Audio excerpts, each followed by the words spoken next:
భగవద్బంధువులందరికీ నమస్కారం. ఇవాళ మనం చివరి కాండలోకి వచ్చాము, యుద్ధకాండ. నిన్నతో మనం సుందరకాండ పూర్తి చేసాం. ఇంకా రాముడు వారు యుద్ధానికి బయలుదేరుతున్నారు. అక్కడ మనం ఆగిపోయాము. అయితే ముందు రాముల వారు చేసిన పని ఏంటంటే హనుమను అభినందించారు. నాకు ఇంత శుభవార్త పట్టుకొచ్చావు నువ్వు అని. అయితే ఆయన ఏమంటాడంటే, ప్రస్తుతం నా దగ్గర నీకు ఇవ్వడానికి ఏమీ లేదు, అందుకని నేను ఇంత మాత్రమే నీకు నా కృతజ్ఞత చూపించగలుగుతాను అని హనుమంతుడి వారిని రాముడు ఆలింగనం చేసుకున్నాడు. రాముడు భగవంతుడి స్పర్శ అది. అదే మనకు అప్పుడప్పుడు కనిపిస్తుంటుంది, ఆంజనేయ స్వామిని ఆలింగనం చేసుకున్న దృశ్యం. తర్వాత రాముడు అంటాడు, మరి అంత పెద్ద సముద్రాన్ని మనం ఎట్లా దాటగలుగుతాం? సముద్రం దాటడం అంటే అంత సులభమైన పని కాదు, ఎలా అన్నప్పుడు సుగ్రీవుడు అంటాడు, నువ్వు ఎందుకు కంగారు పడుతున్నావు? ధైర్యం వహించు, మేము ఇంతమంది ఉన్నాం, నీకు మనం సేతువు కడదాం. సముద్రం మీద సేతువు కడితే అది చాలా సులభంగా మనం దాటిపోవచ్చు అని చెప్తాడు. చెప్తే సరే అని అప్పుడు రాముడు ఆంజనేయ స్వామిని ఒకటి అడుగుతాడు. ఏమనంటే, నువ్వు అక్కడ చూసినప్పుడు రావణాసుడి దగ్గర ఎంత రక్షణ బలం ఉంది అంటే, వాళ్ళ సైనికులు కావచ్చు, వాళ్ళ బలం కావచ్చు, రావణుడి దగ్గర ఏమున్నాయి ఆ వివరాలన్నీ మొత్తం నాకు చెప్పు అంటే హనుమంతుడు వారు చెప్తారు. మొత్తం అక్కడ ఒక పెద్ద అగట్ట ఉంది. అగట్ట అంటే చాలా లోతుగా తీసిన గోతులు అనమాట, చాలా పెద్దవి. దాని నిండా చల్లటి నీళ్లుంటాయి, గడ్డగట్టేంత నీళ్లుంటాయి.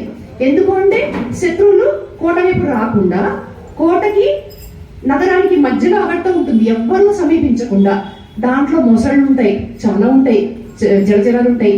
ఎవరైనా శత్రువులు వస్తే కనుక అవి చంపేసి తినేస్తాయి. అలా రావణాసుడు ఏర్పాటు చేసుకున్నాడు. ఇంకొకటి ఏంటంటే, రకరకాల యంత్రాలు ఉన్నాయి, ఫిరంగులు ఉన్నాయి, ఇక ఒంటెలు, ఏనుగులు, గుర్రాలు, వాటికి కొదవలేదు. ప్రతి చోట ప్రతి ద్వారం దగ్గర 10,000 మంది రాక్షసులు కాపలా ఉంటారు. ఇలా అన్ని మొత్తం వివరంగా చెప్తాడు ఆంజనేయ స్వామి. చెప్పిన తర్వాత సరే వీళ్ళు ఏమనుకుంటారంటే, మనం ఇక బయలుదేరదాం. ఎవరు ఉండాలి? మొత్తము వానర సైన్యానికి అంతటికి నాయకుడు నీలుడు. ఇక్కడ మనం ఒక విషయం చెప్పుకోవాలి. దేవతలందరూ కూడా వాళ్ళ వాళ్ళ అంశాలతో వానరాలుగా పుట్టారు. ఎందుకంటే రావణాసుడు ఏం కోరాడు? నాకు మరణం లేకుండా వరమియ్యి అని బ్రహ్మదేవుని కోరాడు. కోరినప్పుడు బ్రహ్మదేవుడు ఏం చెప్తాడంటే, మరణం అనేది లేకుండా ఏ జీవి ఉండదు, కాబట్టి నువ్వు ఏ విధంగా మరణం రాకుండా కోరుకోవాలో అదొకటి కోరుకో అంటే, సకల చరాచర ప్రపంచంలో ఏ జీవి వల్ల, ఒక మనుషులు వానరులు మాత్రం ఆయన అడగడు. ఎవరి వల్ల అంటే ఫలానా ఫలానా అన్నీ చెప్తాడు. సింహాలు, జంతువులు అన్నీ చెప్పి ఎవరి వల్ల మరణం రాకూడదు అంటే, మరి వానరులు మానవులు వాళ్ళ గురించి చెప్పలేదేంటి అని బ్రహ్మ అడిగితే, వాళ్ళని నేను లెక్క చేయను అని చెప్తాడు. అంటే మానవులు నన్ను ఏం చేస్తారు, ఆ వానరులు నన్ను ఏం చేస్తాయి అని అంత లెక్క లేకుండా మాట్లాడతాడు. కానీ విష్ణుమూర్తి సంగతి రావణాసుడికి తెలియదు. విష్ణుమూర్తి ఏమైనా చేయగలడు. ఇప్పుడు నరసింహావతారం అలాగే వచ్చింది కదా, ఇంట కాదు బయట కాదు అన్ని 100 షరతులు పెడతాడు హిరణ్యకశిపుడు. అన్ని చూసుకుని మరీ చంపేశాడు ఆయన. అందుకని వాడికి ఏంటంటే ఆ తెలివి లోపించింది, అందుకని అలా కోరుకున్నాడు. కాబట్టి ఇప్పుడు ఏంటంటే ఈ వానరుల వల్లనే పోవాలి. అప్పుడు దేవతలన్నీ ఏం చేశారంటే, విష్ణుమూర్తి రాముడిగా భూమి మీదకి అవతరించినప్పుడు ఒక్కొక్క దేవత ఒక్కొక్క అంశతో వానరులను సృష్టించారు. అంటే వానరులందరూ దేవతాంశలే వాళ్ళందరూ కూడా. అందుకని వాయుదేవుడికి హనుమంతుడు వారు, అలాగే నీలుడు అనే అతను అగ్నిదేవుడి కొడుకు, నలుడు అనేవాడు విశ్వకర్మ కొడుకు. నలుడు అంటే విశ్వకర్మ కాబట్టి తండ్రికి ఉండే నైపుణ్యం ఆయనకు ఉంది కాబట్టి సేతు ఆయన నిర్మించాడు నలుడు. ఈ విధంగా అనమాట, ఒక్కొక్కళ్ళు ఒక్కొక్కటి. వృషభుడు అనే అతనేమో కుబేరుడి కొడుకు, శరభుడు, గవడు, గయాక్షుడు వీళ్ళందరూ కూడా, గవాక్షుడు వీళ్ళందరూ కూడా యముడి కొడుకులు. ఇట్లా ఒక్కొక్కళ్ళు ఒక్కొక్క వరంతో పుట్టారు. వాలి సుగ్రీవుడేమో సూర్యుడు ఇంద్రుడి కొడుకులు అనమాట. ఈ విధంగా వానరులందరూ కూడా భూమి మీదకి వచ్చారు, దేవతాంశాల వాళ్ళు కాబట్టి. ఇప్పుడు ఎందుకు వచ్చారు? రామకార్యం కోసం. ఇప్పుడు సమయం ఆసన్నమైంది, రాముడికి సహాయం చేయాల్సిన అవసరం వచ్చింది. అప్పుడు సుగ్రీవుడు చెప్తాడు, నువ్వు సర్వసేనాధిపత్యం వహించు అని చెప్తాడు. ఎవరికి? నీలుడికి.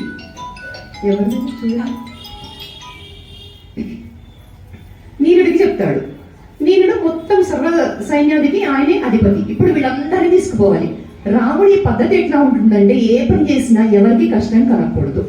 ముందు ఎదుటివాడి గురించి ఆలోచిస్తాడు రాముడు. ఆయన అంటాడు, ముందుగా కొందరు వెళ్ళి దారిలో పళ్ళు ఫలాలు అన్నీ దొరికే విధంగా చూసుకోండి, తిండికి ఇబ్బంది లేకుండా మీరెవరు ఇబ్బంది పడకుండా ఉండే మార్గమే ఎంచుకోండి, ఆ మార్గం నుంచి పోదాం మనం, అది కూడా శుభ్రం చేయాలి ముందు అని ఇంత పద్ధతిగా రాముడు అంటాడు. అంటే అప్పుడు సుగ్రీవుడు అంటాడు, సరే కానీ నువ్వు నడిస్తే మాత్రం నేను ఒప్పుకోను, నువ్వు హనుమంతుడి భుజాలు ఎక్కువ, అలాగే లక్ష్మణుడు అంగదుడి భుజాల మీద కూర్చుంటాడు, ఈ విధంగా వెళదాం మనం అని చెప్తాడు. వీళ్ళందరూ ఇంకా సముద్రం వైపు కదిలారు. ఇప్పుడే లంక కాదు, ముందు సముద్రం దాటాలి కదా. సముద్రం దిశగా వీళ్ళందరూ ప్రయాణం అవుతున్నారు. ఈ లోపల రావణాసుడు ఇంత ముందేం చేశాడంటే, సీతను అపహరించిన తర్వాత 8 మంది గూఢచారులను పెట్టాడు ఈ అడవిలో. రాముడు ఏం చేస్తున్నాడు, రాముడి ప్రతి కదలిక నాకు చెప్పాలి, ఎందుకంటే తన భార్యను కోల్పోయిన తర్వాత రాముడు ఏ విధంగా ముందడుగు వేస్తున్నాడు, ఏమేం చేయబోతున్నాడు, కాబట్టి నాకు చెప్పాలి అని 8 మందిని పెట్టాడు అతను. ఆ 8 మందిలో వాళ్ళకి నాయకుడు ఒకడు ఉన్నాడు, అతని పేరు శార్దూలుడు.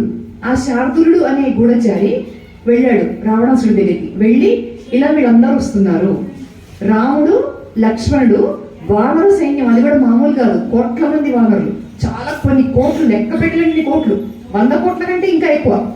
ఆ లెక్కలు కూడా ఇస్తాడు మనకి కిష్కింధకాండలో. అని మీరు అంతమంది వానరులతో వస్తున్నాడు అని చెప్తే రాముడు ఆశ్చర్యపోతాడు. ఒక మానవుడికి ఇంత శక్తి ఎక్కడిది, నా మీద దండెత్తి వస్తున్నాడు అంటే తప్పకుండా ఏదో పెద్ద యుద్ధమే చేయబోతున్నారు వీళ్ళు అనుకుని అందరినీ పిలుస్తాడు, సభ ఏర్పాటు చేస్తాడు. సభ ఏర్పాటు చేసి చెప్తాడు, ఇట్లా రాముడు యుద్ధానికి వస్తున్నాడు, మనం మన వాళ్ళందరినీ ఎలా కాపాడుకోవాలి కాస్త నాకు చెప్పండి అని అంటాడు. అంటే అప్పుడు ఆ సభలో కుంభకర్ణుడు కూడా ఉన్నాడు, విభీషణుడు ఉన్నాడు, అందరూ ఉన్నారు.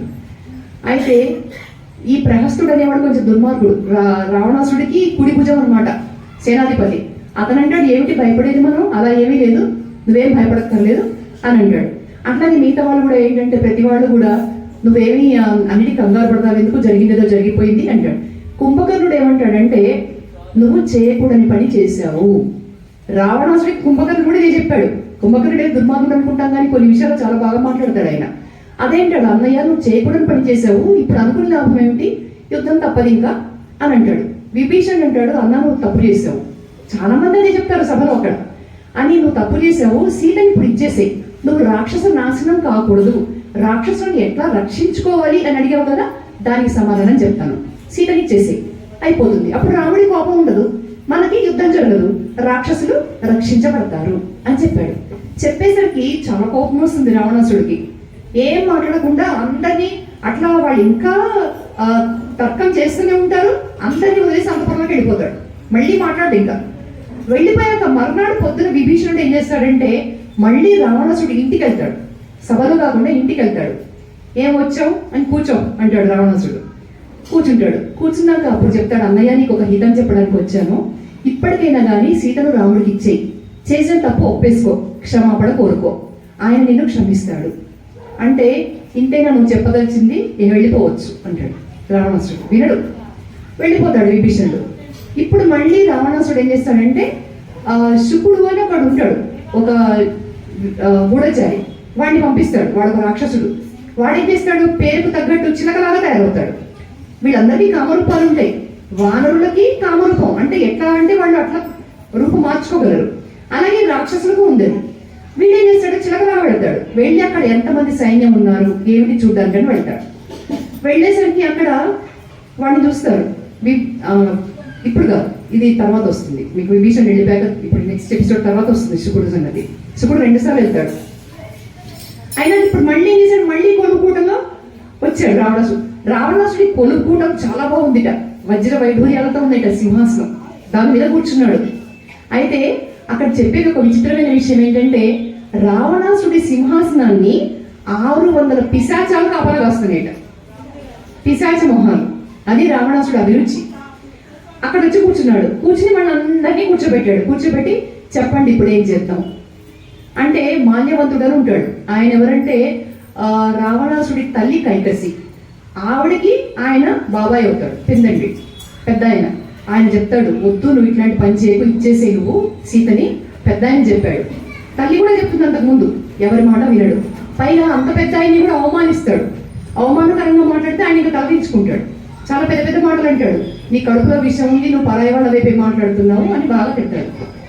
అప్పుడు విభీషణుడు అంటాడు, అన్నయ్య ఇప్పటికైనా నా మాట విను, నువ్వు ఇచ్చేసే సీతని, తప్పు చేసావు, నువ్వు వివేకంతో ఆలోచించు, ఇంత శూరుడివి వీరుడివి, నీకెందుకు ఈ పిరికి పనులు, నువ్వు వాళ్ళు రామలక్ష్మణులు అక్కడ లేనప్పుడు తీసుకొచ్చావు సీతని, తప్పు కాదా అని అడుగుతాడు. ఆ మాటకి ఇంకా ఆయన కోపం వస్తుంది. ఎక్కడ ఉండరు శత్రువులు, జ్ఞాతుల రూపంలో, దాయాదుల రూపంలో, అనంతముల రూపంలో మన మధ్యనే ఉంటారు. పాత కథలు కూడా కొన్ని ఉన్నాయి, పద్మ పురాణంలో కూడా ఇలా చెప్పారు. ఈ పురాణాలన్నీ కూడా తీస్తాడు రావణాసుడు. ఏంటి ఎగ్జాంపుల్ చెప్తున్నాడు, ఏమేమి ఉదాహరణ చెప్తున్నాడంటే సొంత అనంతములు ఎలా వెన్నుపోటు పొడుస్తారు అవన్నీ కథలని చెప్తాడు. చెప్పి నువ్వు అలాంటి వాడివే అంటాడు. ఆ మాటకి చాలా బాధపడతాడు విభీషణుడు. వెళ్ళిపోతాడు. అని నువ్వు పోముంది ఇక్కడి నుంచి అంటాడు రావణాసుడు. వెంటనే వెళ్ళిపోతాడు. నేను ఉండను, ఇంకా ఇంత అవమానం జరిగింది, కానీ నీ మీద కోపంతో వెళ్ళడం లేదు, నేను బాధతో వెళుతున్నాను, నీకు శుభం జరగాలి, నేను ఈ చెడు మాత్రం కోరుకోవట్లేదు అన్నయ్య, నువ్వు చేసింది మాత్రం తప్పు, అది చెప్పినందుకు నీకు నా మీద కోపం వచ్చింది కాబట్టి నేను వెళ్ళిపోతున్నాను అని. ఆయన తన కుటుంబంతో వెళ్ళలేదు, ఆయన భార్య సరమ, కూతురు త్రిజట, ఎవరిని తీసుకెళ్ళలేదు, ఆయన ఇంటికి కూడా వెళ్ళలేదు. ఇక్కడి నుంచి ఇక్కడే 4 రాక్షసుల్ని, వాళ్ళు ఈయన మంత్రులు అనమాట, విభీషణుడు కూడా మళ్ళీ మంత్రులు ఉంటారు, వాళ్ళని తీసుకుని ఆకాశంలోకి ఎగిరాడు. ఆకాశం నుంచి వెళ్ళిపోయి సముద్రం అవతల వైపు ఉన్నాడు రాముడు, ఇంకా రాలా. అక్కడికి వెళ్ళి ఆకాశంలో నిలబడ్డాడు. ఇక్కడ రాముడి క్యారెక్టర్ మీకు తెలుస్తుంది. ఆయన పైన 4తో నిలబడ్డం వీళ్ళందరూ చూశారు.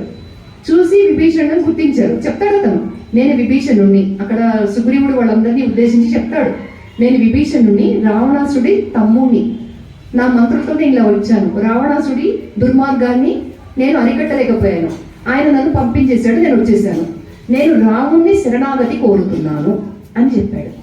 చెప్తే ఈ సంగతి రాముడికి తెలిసిందే, అక్కడే ఉంటారు అందరూ. ఆయన ఏంటంటే తొందరపడి నిర్ణయాలు తీసుకోడు. అందుకే అనేది మంచి రాజారాముడు అంటే ఎలా ఉంటాడు అంటే మన రాముడే. ఇంకా మంచి ప్రభుత్వం, మనకి రామరాజ్యం అంటే రాముడిలాగా ఉంటే చాలు, రామరాజ్యం అదే వచ్చేస్తుంది. అందరి అభిప్రాయం తీసుకుంటాడు, నే చెప్పిందే మీరు వినాలి అని రావణాసుడిలాగా చెప్పడు. రావణాసుడికి రాముడికి ఇక్కడ మనం ప్రతి విషయంలో పోలిక కనిపిస్తుంది, పోల్చాల్సి వస్తుంది, అవసరం వస్తుంది. మనం ఎవరిలాగా ఉండాలి, మన పాలకులు ఎవరిలాగా ఉండాలి తెలుసుకోవాలి. ఈయన అంటాడు, మీరందరూ అభిప్రాయాలు చెప్పండి, ఇప్పుడు ఏం చేద్దామంటారు. ఇట్లా విభీషణుడు వచ్చాడు అంటే ఒక్కొక్కళ్ళు ఒక్కొక్క మాట చెప్తారు. అంగదుడు అంటాడు, ఎందుకు మనకి, అతను ఎంతవరకు నమ్మొచ్చు అంటాడు. సుగ్రీవుడు అదే అంటాడు. చివరికి జాంబవంతుడు అంటాడు, తగ్గించాల్సిన విషయమే అంటాడు. మళ్ళీ అందులో ఇంకొక అతను ఏమంటాడంటే, గూఢచారిని పంపించి విచారణిస్తే సరిపోతుంది, అతను ఏమనుకుంటున్నాడో అని శరభుడు అంటాడు. ఇంతమంది అభిప్రాయాలంటే హనుమంతుడు ఒక మాట అంటాడు, రామ, నేను చెప్పదగిన వాడిని కాదు, నేను మామూలు వాడిని, కానీ నువ్వు మీ అభిప్రాయాలు చెప్పండి అని అడిగినప్పుడు నేను చెప్పాలి, ఎందుకంటే నీ మాట మేమందరం వినాలి, కాబట్టి నా అభిప్రాయం చెప్తున్నాను. అతను శరణాగతే అన్నాడు. అన్నప్పుడు మనం దగ్గరికి పిలిచి మాట్లాడితే తప్పేముంది, అందులో మనకు నష్టమేం జరగలేదు కదా. ఇప్పుడు శరణాగతి అన్న వాడిని వెంటనే మనం దగ్గరికి తీయడమే మన ధర్మం, అంతేగాని వాడిని అనుమానించడం. ఇంకోటి గూఢచారిని పెట్టమన్నావు, ఎదురుగా ఒకటి కనిపిస్తుంటే వాడి మీద గూఢచారులు ఎలా వెళ్తారు, అంతే కదా, లాజిక్ మాట్లాడుతున్నారు హనుమంతుల వారు. ఎక్కడో ఉంటే గూఢచారులు పంపిస్తాం, మన కళ్ళెదురుగా ఉండి మనతో మాట్లాడుతున్న వాడికి గూఢచారులు ఎందుకు అంటే రాముడు అంటాడు, నువ్వన్నదే సబబుగా ఉంది అని. అంటే సుగ్రీవుడికి ఎంతకి మనసొప్పదు, అనుమానంతోనే ఉంటాడు. ఎందుకు అంటే మంచి స్నేహం సుగ్రీవుడిది రాముడిది. రాముడు వారిని చంపినప్పుడు ఇంకొకటి కూడా అంటాడు, స్నేహితుడి శత్రువు నాకు కూడా శత్రువే, ఇది కూడా మిత్రధర్మం, నా స్నేహితుడి శత్రువుని చంపడం కూడా నా ధర్మం, అందుకని నేను చంపడంలో ఇది కూడా ఒక పెద్ద ధర్మం ఉంది అని చెప్తాడు. ఇప్పుడు సుగ్రీవుడికి అడుగడుగున రుజువు చేస్తాడు యుద్ధకాండలో, తను రాముడికి ఎంత మంచి మిత్రుడిని అని చెప్పి. ఆయన కొంచెం అయిష్టంగానే ఉంటాడు. సరే విభీషణుడు వస్తాడు, వచ్చిన తర్వాత మొత్తం అంతా చెప్తాడు అనమాట, ఇలా ఇలా జరిగింది అని. అంటే సరే నువ్వు వచ్చేసే మా దగ్గరికి, ఆయన కూడా తీసుకుంటారు. తీసుకుంటే చెప్తాడనమాట, అసలు అతని బలాబలాలు ఎంత ఏమిటి అన్నీ చెప్తాడు. రావణాసుడి పనులు అన్నీ చెప్తాడు, మనకు తెలిసినవే, ఎక్కడెక్కడ ఏమేమి అగాయించాడు చేశాడని చెప్తాడు. చెప్పిన తర్వాత అప్పుడు రాముడు అంటాడు, ఇతను మనకి పూర్తిగా శరణాగతికి వచ్చాడు, ఇతను ధర్మాత్ముడు. ఎందుకంటే అధర్మం ఉన్న చోట అన్నైనా సరే వదిలిపెట్టాడు. మనకి కొంతమందికి తెలియతనంలో ఒక సందేహం వస్తుంది. ఏమిటి అంటే, రాముడు తండ్రి మాట విన్నాడు కాబట్టి దేవుడైనాడు, ప్రహ్లాదుడు తండ్రి మాట వినలేదు. కానీ మరి ప్రహ్లాదుడే మంచివాడని మనం ఎందుకు అంటున్నాము అంటే, ప్రహ్లాదుడు ఎక్కడ ధర్మం ఉందో అది వెళ్ళిపోయాడు. దేవుణ్ణి పూజించొద్దు అని తండ్రి చెప్పాడు, అది అధర్మం కాదా? నారాయణుడిని పూజించొద్దు అని చెప్పాడు, శ్రీ మహావిష్ణువు మనకు శత్రువు అన్నాడు తండ్రి. అట్లాంటప్పుడు తండ్రిని ఎదిరిస్తే తప్పు లేదు. కాబట్టి ప్రహ్లాదుడు ధర్మం వైపే వెళ్ళాడు, రాముడు ధర్మం వైపే వెళ్ళాడు, ఎందుకంటే తండ్రి మాట విన్నాడు కాబట్టి. ఇక్కడ మన ఎవరిన పిల్లలు అడిగితే మనం చెప్పడానికి ఇవన్నీ ఉంటాయి. సరే, ఇక్కడ అయిన అదే అంటాడు, ధర్మాత్ముడు విభీషణుడు అన్నను వదిలేసి వచ్చాడు. ఇక ఇతను కాబోయే రాజు, లంకకి కాబోయే రాజు విభీషణుడే అని రాముడు వెంటనే లక్ష్మణుడిని పిలిచి అంటాడు, సముద్ర జలం తీసుకొచ్చి విభీషణుడిని అభిషేకించు, విభీషణుడు ఇప్పుడు లంకకు రాజు, నేను ఇక్కడే పట్టాభిషేకం చేసేస్తాను అంటే రాముడికి అంత నమ్మకం, రావణాసుడిని తను వధిస్తాను అని. అందుకని ముందే అంత ఖచ్చితంగా చేశాడు రాముడు ఆడినప్పుడు. ఈ విధంగా అతనికి అభిషేకం కూడా జరిగిపోయింది. అప్పుడు అక్కడ లోతుపాతులు, అక్కడ రాక్షసులు, వాళ్ళ స్వభావాలు ఇవన్నీ అని చెప్తుంటాడు. ఇప్పుడు పంపిస్తాడు ఎవరు, రావణాసుడు శుకుడిని పంపించాక శుకుడు వస్తాడు. శుకుడు వచ్చి చూస్తూ ఉంటాడు వీళ్ళందరినీ, ఏం చేస్తున్నారు వీళ్ళు, విభీషణుడు కూడా ఇక్కడికి వచ్చాడు కదా, ఏం జరుగుతుంది అంటే శుకుడిని చూసి విభీషణుడు గుర్తుపడతాడు. విభీషణుడు అటు గడుగున రాముడికి ఎంతో సాయం చేస్తాడు. అందుకే ఆ సందర్భం మనం వచ్చింది, రావణాసుడు ఆయన ఎదిరించాల్సి రావడం, బయటికి రావడం, ఇదంతా రాముడికి మేలు చేసింది. ఆయన వచ్చి అంటాడు అనమాట, వీడు మావాడే, వీడు శుకుడు రాక్షసుడు అంటే వెంటనే సుగ్రీవుడు వాళ్ళందరూ వాడిని పట్టుకుంటారు. పట్టుకుని రెక్కలు పీకేసి వాడిని చంపడానికి చూస్తారు. అప్పుడు వాడు ఏడుస్తాడు, రామ రామ అంటే రాముడు అంటాడు, వదిలేయండి వాడిని. అది రాముడు చూసాడు, పోయి చెప్పానంటే వీడు దూతలాగా వచ్చాడు, వాడిని ఎన్నో మాట్లాడతారు అంటే అన్నాడు, పోయి పంపించేసేయండి. ఎందుకంటే రావణాసుడు ఒక చిన్న ప్రలోభం పెడతాడు సుగ్రీవుడికి, నీకెందుకు, నువ్వు సుగ్రీవుడి వాలి తమ్ముడివి, నువ్వు వాలి నా స్నేహితుడు, నువ్వు నా దగ్గరికి వచ్చేయచ్చు కదా, నువ్వు నా వైపు ఉండొచ్చు కదా, రాముడిని వదిలేసేయచ్చు కదా, నీకెందుకు రాముడితో అంటే సుగ్రీవుడు చెప్తాడు ఈ శుకుడికి, నేను రాముడిని వదలను, మిత్రధర్మం అది, అతను నా మిత్రుడు. అందుకని చెప్పి సుగ్రీవుడి కోపం వస్తుంది, వీడు దూతగా వచ్చాడు, వీడు చారుడు దూతగా వచ్చా అని చెప్తున్నాడు, కానీ వీడు గూఢచారి పని కోసం వచ్చాడు అని నా దగ్గరికి దూతగా రావడానికి నీకు ఎంత ధైర్యం, రాముడి స్నేహితుడిని నేను, రాముడిని ఎట్లా వదిలేస్తాను అంటే. సరే, చివరికి రాముడి దగ్గర వచ్చేసరికి శుకుడు వెళ్ళిపోయాడు. అయినా సరే శుకుడు పోయి మళ్ళీ చెప్తే ఆ శుకుడు పాపం ఏడుస్తూ మొత్తుకుంటూ పోతాడు రావణాసుడి దగ్గరికి. ఆ రెక్కలన్నీ ఊడిపోయి తలకు దెబ్బ తగిలి వాడు వెళితే రావణాసుడు నవ్వుతాడు వాడిని చూసి, ఏంటి వాళ్ళు నేను బాగా కొట్టారా అనేసి నవ్వుతాడు అనమాట. వాడు ఏడుస్తూ జరిగిందంతా చెప్తాడు, సుగ్రీవుడు నీ మాట విననన్నాడు అని చెప్తాడు. చెప్పాక ఇంకప్పుడు ఏం చేస్తారంటే అందరినీ వాళ్ళు పంపిస్తారు, మళ్ళీ ఒక అవకాశం ఇద్దాము. ఇదేంటి రాముడు అంటే, ఎప్పుడైనా కానీ భగవంతుడు నిన్న మనం చెప్పుకున్నాం, అవకాశాలు ఇస్తూ ఉంటాడు మనం మారడానికి, ఏదో ఒక రూపమే ఇస్తాడు. ఒక తప్పు మనం చేస్తుంటే మన మనసుకు తెలియకపోవచ్చు మనం తప్పు చేస్తున్నామని, మన వరకు మనం కరెక్ట్గానే చేస్తున్నాం కదా అనుకుంటాం, కానీ ఎవరో ఒకరి ద్వారా మనకు చెప్పిస్తాడు. అలా ఇక్కడ ఏమైందంటే ఈ విభీషణుడు ఈయన ఇక్కడికి వీళ్ళని పంపిస్తాడు, అంగదుని పంపిస్తాడు, మళ్ళీ ఒక అవకాశం ఇద్దామని పంపిస్తాడు రాముడు. అంగదుని కూడా బాగా తిట్టి పంపిస్తాడు రావణాసుడు. గంధర్వులు, దేవతలు, దానవులు మొత్తం యావత్ విశ్వంలో 14 లోకాల్లోనూ ఎవరు వచ్చినా సరే నేను సీతని ఇవ్వను, చెప్పు నీ రాముడికి అని చెప్తాడు. అంత పొగరన్నమాట రావణాసుడికి. ఇన్ని అవకాశాలు ఇచ్చినా ఉపయోగించుకోలేదు, ఇప్పుడు కూడా శరణాగతి చేయలేదు, అందుకని అనుభవించాల్సి వచ్చింది. వచ్చేస్తాడు అంగదుడు. వచ్చిన తర్వాత ఇప్పుడు వీళ్ళందరూ ఏం చేస్తారంటే మొత్తం ఇంకా సేతు కట్టడానికి మొదలు పెడతారు. సేతు ఎవరు కట్టాలి అంటే నలుడు. అసలు మనం ముందు ఎట్లా కడదాం సేతు అనేది ఒకటి విభీషణుని అడుగుతారు, ఎందుకంటే సముద్రం గురించి ఆయన కూడా తెలుసు కదా. అంటే అతను చెప్తాడు, దీనికి సేతు కట్టొచ్చు, పెద్ద కష్టమేం కాదు అని చెప్పి ముందుగా నువ్వు దానికంటే ముందు సముద్రుడిని ప్రార్థించు, రాముడికి చెప్తాడు.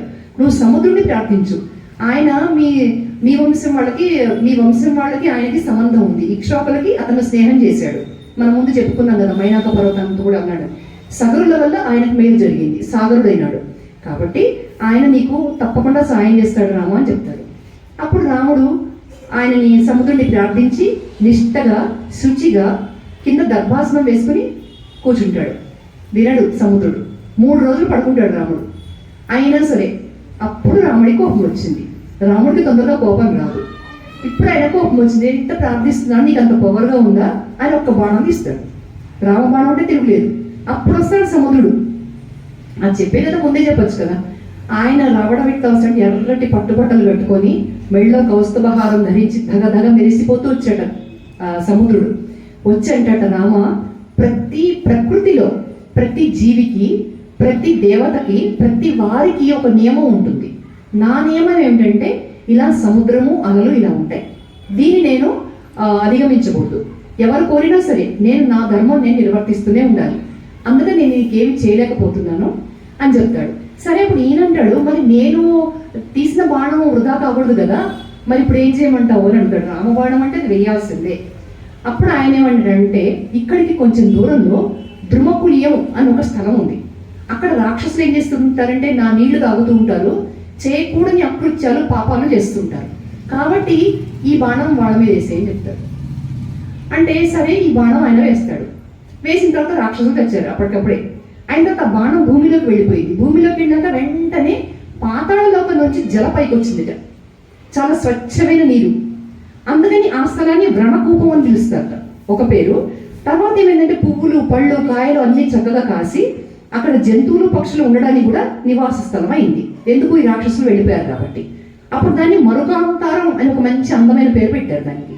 ఇది ఆసనం. సరే, ఇప్పుడు రాముడు ఏం చేశాడు, అప్పుడు ఆయన అంటాడు, మీరు సేతువు కట్టుకోండి, నేను ఆ సేతువు కూలకుండా రక్షిస్తాను అని చెప్తాడు సముద్రుడు. ఇంత మటుకు నేను చేయగలుగుతాను, ఎందుకంటే అలలు బాగా వస్తే కొట్టుకుపోతుంది సేతువు, మీకు ఆ సహాయం మటుకు నేను చేస్తాను అంటే అప్పుడు నలుడు మొదలు పెడతాడు. రోజు కొన్ని కొన్ని చొప్పున. మొదటి రోజు 14 ఆమడలు, తర్వాత 20, 21, 22, చివరికి 23 ఆపేసేట 100 ఆమడలు అయిపోతుంది. అలా చేసిన తర్వాత అందరూ దాన్ని కూడా సేతు కట్టేటప్పుడు చుట్టుపక్కల వృక్షాలన్నీ తెచ్చి పడేశారు సముద్రంలో. ఎందుకంటే సేతు నిలబడడానికి అన్ని కోట్ల మంది వానరులు అన్ని వృక్షాలు తెచ్చి, బండరాలు తెచ్చి, మొత్తం అన్ని చేసి చక్కగా ఒక పద్ధతి ప్రకారం కట్టారు సేతు. దాని సూత్రాలు బిగించారు, ఎంతో బాగా చెప్తారు. ఆ కట్టడం ఎట్లా పట్టే అట్లా కట్టడం కాకుండా, ఎందుకంటే చేసేది నలుడు, ఆయనకి వాళ్ళ నాన్నే ఒక శిల్పి, దేవశిల్పి ఆయన, వాళ్ళ నాన్న విశ్వకర్మ. అందుకని పద్ధతిగా తయారైంది. వీళ్ళందరూ ఇంకా బయలుదేరారు యుద్ధానికి. ఆవలి తీరం చేరారు. చేరిన తర్వాత అక్కడేమైంది, త్రికూట పర్వతం మీద దిగారు అందరూ. దిగాక రాముడు చూశాడు తన వాళ్ళందరికీ వసతి ఎక్కడ ఉంటుంది అని చెప్పి. సువేల పర్వతం అని ఉంది అక్కడ. సువేల పర్వతం చాలా బాగుంటుందిట, అక్కడ చెట్లు, పళ్ళు, పువ్వులు, తాగడానికి నీరు అన్నీ బాగున్నాయిట. రాముడు అందరినీ అక్కడ ఉండమని చెప్పాడు, తను కూడా అక్కడ ఉన్నాడు. ఇక్కడ రావణాసుడికి ఇంకా చాలా మొదలైందనమాట, భయం. వచ్చేసారు, లంకకే వచ్చేసారు వీళ్ళు. అందుకని ఇంకా తనము మూడింది, ఇప్పుడు ఏం చేయాలి అని చెప్పి యుద్ధం చేయడం కంటే ముందు సీతని కనుక తను లోబరుచుకుంటే అప్పుడు రాముడు వెళ్ళిపోతాడు. ఇంకేముంది, సీత కనుక వాడికి సరెండర్ అయిపోయింది, ఇంకా సీతతో నాకేం పని అని వెళ్ళిపోతాడు. ఇంత దుర్మార్గమైన కన్నింగ్ ప్లాన్ అన్నమాట మన భాషలో చెప్పాలంటే. అందుకని ఆ ఉపాయం పెట్టుకుని ఆ పన్నాగం పన్ని వెంటనే ఏం చేస్తాడంటే సీత దగ్గరికి వెళ్ళి, ఈయన దగ్గర ఇంకొకడు ఉంటాడు, ఇంకొక రాక్షసుడు. వాడి పని ఏంటంటే మాయా తలకాయలన్నీ తయారు చేస్తుంటాడు. ఇప్పుడు మనకి మేకప్ వాళ్ళు ఎలా ఉంటారో, విగ్గులు అవి తయారు చేసేవాళ్ళు, అట్లా అక్కడ ఒక రాక్షసుడు ఉంటాడు. వాడిని పిలిచి నువ్వు మాయా రాముడి తలకాయ తీసుకురా అని చెప్తాడు. తీసుకురమ్మని చెప్తే సరే వాడు తీసుకొస్తాడు. తీసుకొచ్చాక సీత దగ్గరికి వెళ్తాడు రావణాసుడు. వెళ్ళి అది వాడిని తను ముట్టుకోడు, ఆ తలకాయ వాడినే పిలిచి అక్కడ పెట్టమని చెప్తాడు. వాడు పెట్టాడు రాముడు తల. పక్కనే బాణము, తూణీరాలు, ఆయన చాపము అన్నీ ఉంటాయి. అది చూసి సీత మూర్చపోతుంది. రాముడే లేకపోతే ఇంకా ఆమె జీవితం ఏముంది? అదే చెప్తాడు, చూసావు కదా నువ్వు ఎవరిని నమ్ముకున్నావో వాడి పని ఇది అని చెప్పేస్తాడు అనమాట. అంటే అట్లా కానీ కొంచెం ట్రై చేద్దాము అని చేస్తే ఆవిడ పడిపోతుంది. అప్పుడు వెంటనే ఎవరో పిలుస్తారో వెళ్తాడు. వెళ్ళిన తర్వాత ఇదంతా యుద్ధం మొదలవుతున్నది, అందుకని ఈ లోపల ఒక పాచిక పారుతుందేమో చూశాడు.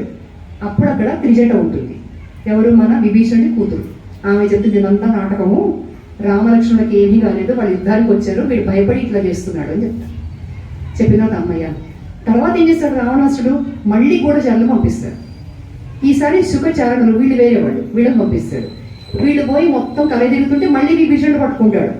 పట్టుకుని మీకు ఇదే పని అని చెప్పేసి పట్టుకుంటే సుగ్రీవుడు వాళ్ళని కొట్టి కాళ్ళ చేతులు విరగొట్టి వాడిని చంపడానికి చూస్తుంటారు వాళ్ళని. అప్పుడు మళ్ళీ వాళ్ళు రామా రామా అని మొత్తుకుంటారు. అప్పుడు రాముడు అంటాడు, ఏం కావాలి మీకు, అసలు ఎందుకు వచ్చారు మీరు అంటే మీ వ్యూహం చూసి రావడానికి వచ్చాం, గరుడ వ్యూహం పన్నుతారు, యుద్ధానికి ముందు గరుడ వ్యూహం పన్నుతారు, అన్నీ చూడ్డానికి వచ్చామని చెప్పేస్తారు వాళ్ళు.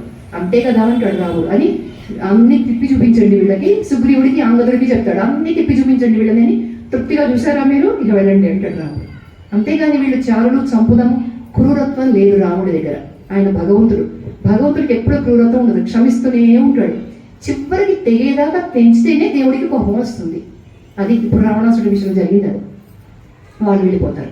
వెళ్ళిపోయాక మళ్ళీ కొంతమందిని పంపిస్తాడు చివరిగా. ఇంకా అయితే వీళ్ళు వెళ్ళి చెప్తారు, చెప్పడం ఎంత చెప్తారంటే వీళ్ళు అంగదుడి గురించి చెప్తారు, సుగ్రీవుడి గురించి, జాంబవంతుడి గురించి, సుషేనుడి గురించి, నలుడు, నీరుడు, వృషభుడు, శరభుడు, అందరి గురించి, మైదుడు, ద్వివిధుడు, ఇంతమంది ఉన్నారు, వానరుడు, గంధమాదనుడు, అందరి గురించి చెప్తారు. వీళ్ళింత వాళ్ళంతా వాళ్ళని వాళ్ళ బలాబలాలు చెప్తూ ఉంటారు. శుకుడు, చారణుడు. రావణాసుడి కోపం వస్తుంది, ఇంకా మనకి నవ్వు కూడా వస్తుంది ఆ సమయంలో. ఎందుకంటే మీకు బుద్ధి ఉందా లేదా, మీరు పోయింది ఎందుకు, వాళ్ళని పొగడ్డానికా? మీకు అసలు భయం లేకుండా పోయింది ఏమిటి? నా ఎదురు వాళ్ళని పొగుడుతున్నారా? ఇదే నా ప్రభుభక్తి అని మిమ్మల్ని ఇద్దరిని చంపేవాడిని నేను, కానీ చంపను. ఎందుకంటే ఇదివరకు నాకు ఎంతో మేలు చేశారు మీరు, అదంతా గుర్తుంది కాబట్టి మిమ్మల్ని క్షమించి వదిలిపెడుతున్నా, నా కళ్ళ ముందు నుంచి వెళ్ళిపోండి అంటాడు. వాళ్ళు వెళ్ళిపోతారు. వెళ్ళిపోయాక అప్పుడు మళ్ళీ ఏం చేద్దాం అని మళ్ళీ ఈ శాస్త్రులతోటి మళ్ళీ కొంతమందిని పంపిస్తాడు. వాడు వచ్చి నిజాలు చెప్తాడు, నువ్వు వీళ్ళని అనవసరంగా తిట్టావు, కానీ జరుగుతుంది అక్కడ అదే, అంతమంది బలవంతులు వచ్చారు ఇప్పుడు అని.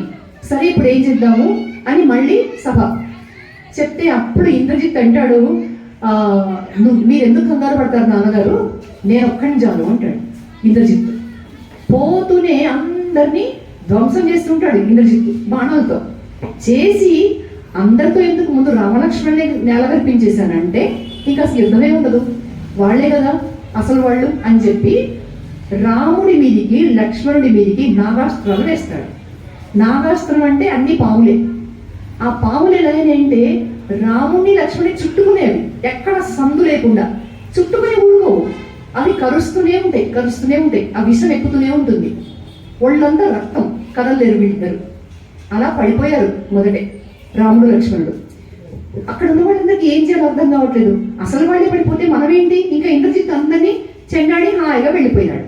వెళ్ళిపోయి తండ్రికి చెప్పాడు, అయిపోయింది యుద్ధం, మనదే విజయం, రాముడు లక్ష్మణుడు నేల గడిచిపోయినారు, ఇక వాళ్ళని ఎవ్వరూ కాపాడలేరు అని. మిగతా వాళ్ళందరినీ కూడా కొట్టాను నేను అని నిశ్చితంగా ఉంటుంటే రావణాసుడు ఎంతో సంతోషిస్తాడు, అయిపోయింది విజయం మనదే అని.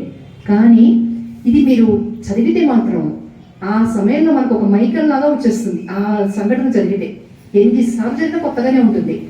అప్పుడు ఏమైందంటే ప్రచండమైన గాలి వీచిందట, భయంకరమైన గాలి. అంత వేగంగా హనుమంతుడు వెళ్ళినప్పుడే జరిగింది. మళ్ళీ ఇప్పుడు అంతే, సముద్రంలో జంతువులన్నీ పారిపోయినాయట. అమ్మో ఏదో ప్రళయం వస్తుంది, చెట్లన్నీ విరిగిపోయినాయి, ఊగిపోయినాయి, చెట్లన్నీ వెళ్ళి సముద్రంలో పడ్డాయి. ఎందుకంటే అతి వేగంగా ఒక ఆయన వస్తున్నాడు అక్కడికి, గరుత్మంతుడు. అద్భుతమైన విషయం ఇది. ఎందుకంటే గరుత్మంతుడికి అంత వేగంగా రావాల్సిన అవసరం ఏమొచ్చింది, అంత కంగారు ఎందుకు వచ్చింది ఆయనకి అంటే తన స్వామి పడిపోయినాడు ఇక్కడ. ఎవరు చెప్పక్కర్లేదు, ఆ అనుబంధం అట్లాంటిది. అక్కడి నుంచి బంగారు వర్ణంలో ఉన్నట్ట గరుత్మంతుడు. భూమి ఆకాశము ఆక్రమించేంత పెద్ద ఆకారం, చాలా పెద్ద ఆకారం. ఆయన గాలి సోకంగానే పాములన్నీ పారిపోయినాయట. ఎక్కడి పాములు అక్కడ, ఎక్కడ చుట్టుపక్కలన్నీ కూడా, ఆ సముద్రంలో ఉన్న పాములు కూడా పారిపోయినాయి. ఇక్కడ రాముడి ఒంటి మీద లక్ష్మణుడి ఒంటి మీద ఉన్న పాములు ఎక్కడికి పోయినాయో తెలియదు. ఇక గరుత్మంతుడు అంటే అంత భయం పాములకి. అది వేరే స్టోరీ, మనకు కూడా తెలుసు. కశ్యపుడి భార్యలు ఇద్దరు ఉంటారు, వాళ్ళిద్దరికి పుట్టిన వాళ్ళు నాగులు, ఈ గరుత్మంతుడు. వీళ్ళకి వాళ్ళకి పడదు, అది వేరే స్టోరీ. అందుకని నాగులకు భయం, గరుత్మంతుడి గాలి అంటేనే భయం వాళ్ళకి. అంతే ఆయన వచ్చాడు, ప్రచండమైన వేగంతో వచ్చి కిందికి దిగాడు. దిగి, ఎందుకంటే విష్ణుమూర్తిని అట్లా చూస్తే గరుత్మంతుడు తట్టుకోగలడా? అంతే. ఆయన చూసిన తర్వాత ఇక్కడ ఏంటంటే రాముడికి తను విష్ణుమూర్తి అనే ఇది లేదు, స్పృహ లేదు. ఆయన నేను మనిషిని అని అనుకుంటున్నాడు, తన వాడిని ఆయన గుర్తించలేదు. తన పరివారం అది విష్ణు పరివారం, గుర్తించలేదు.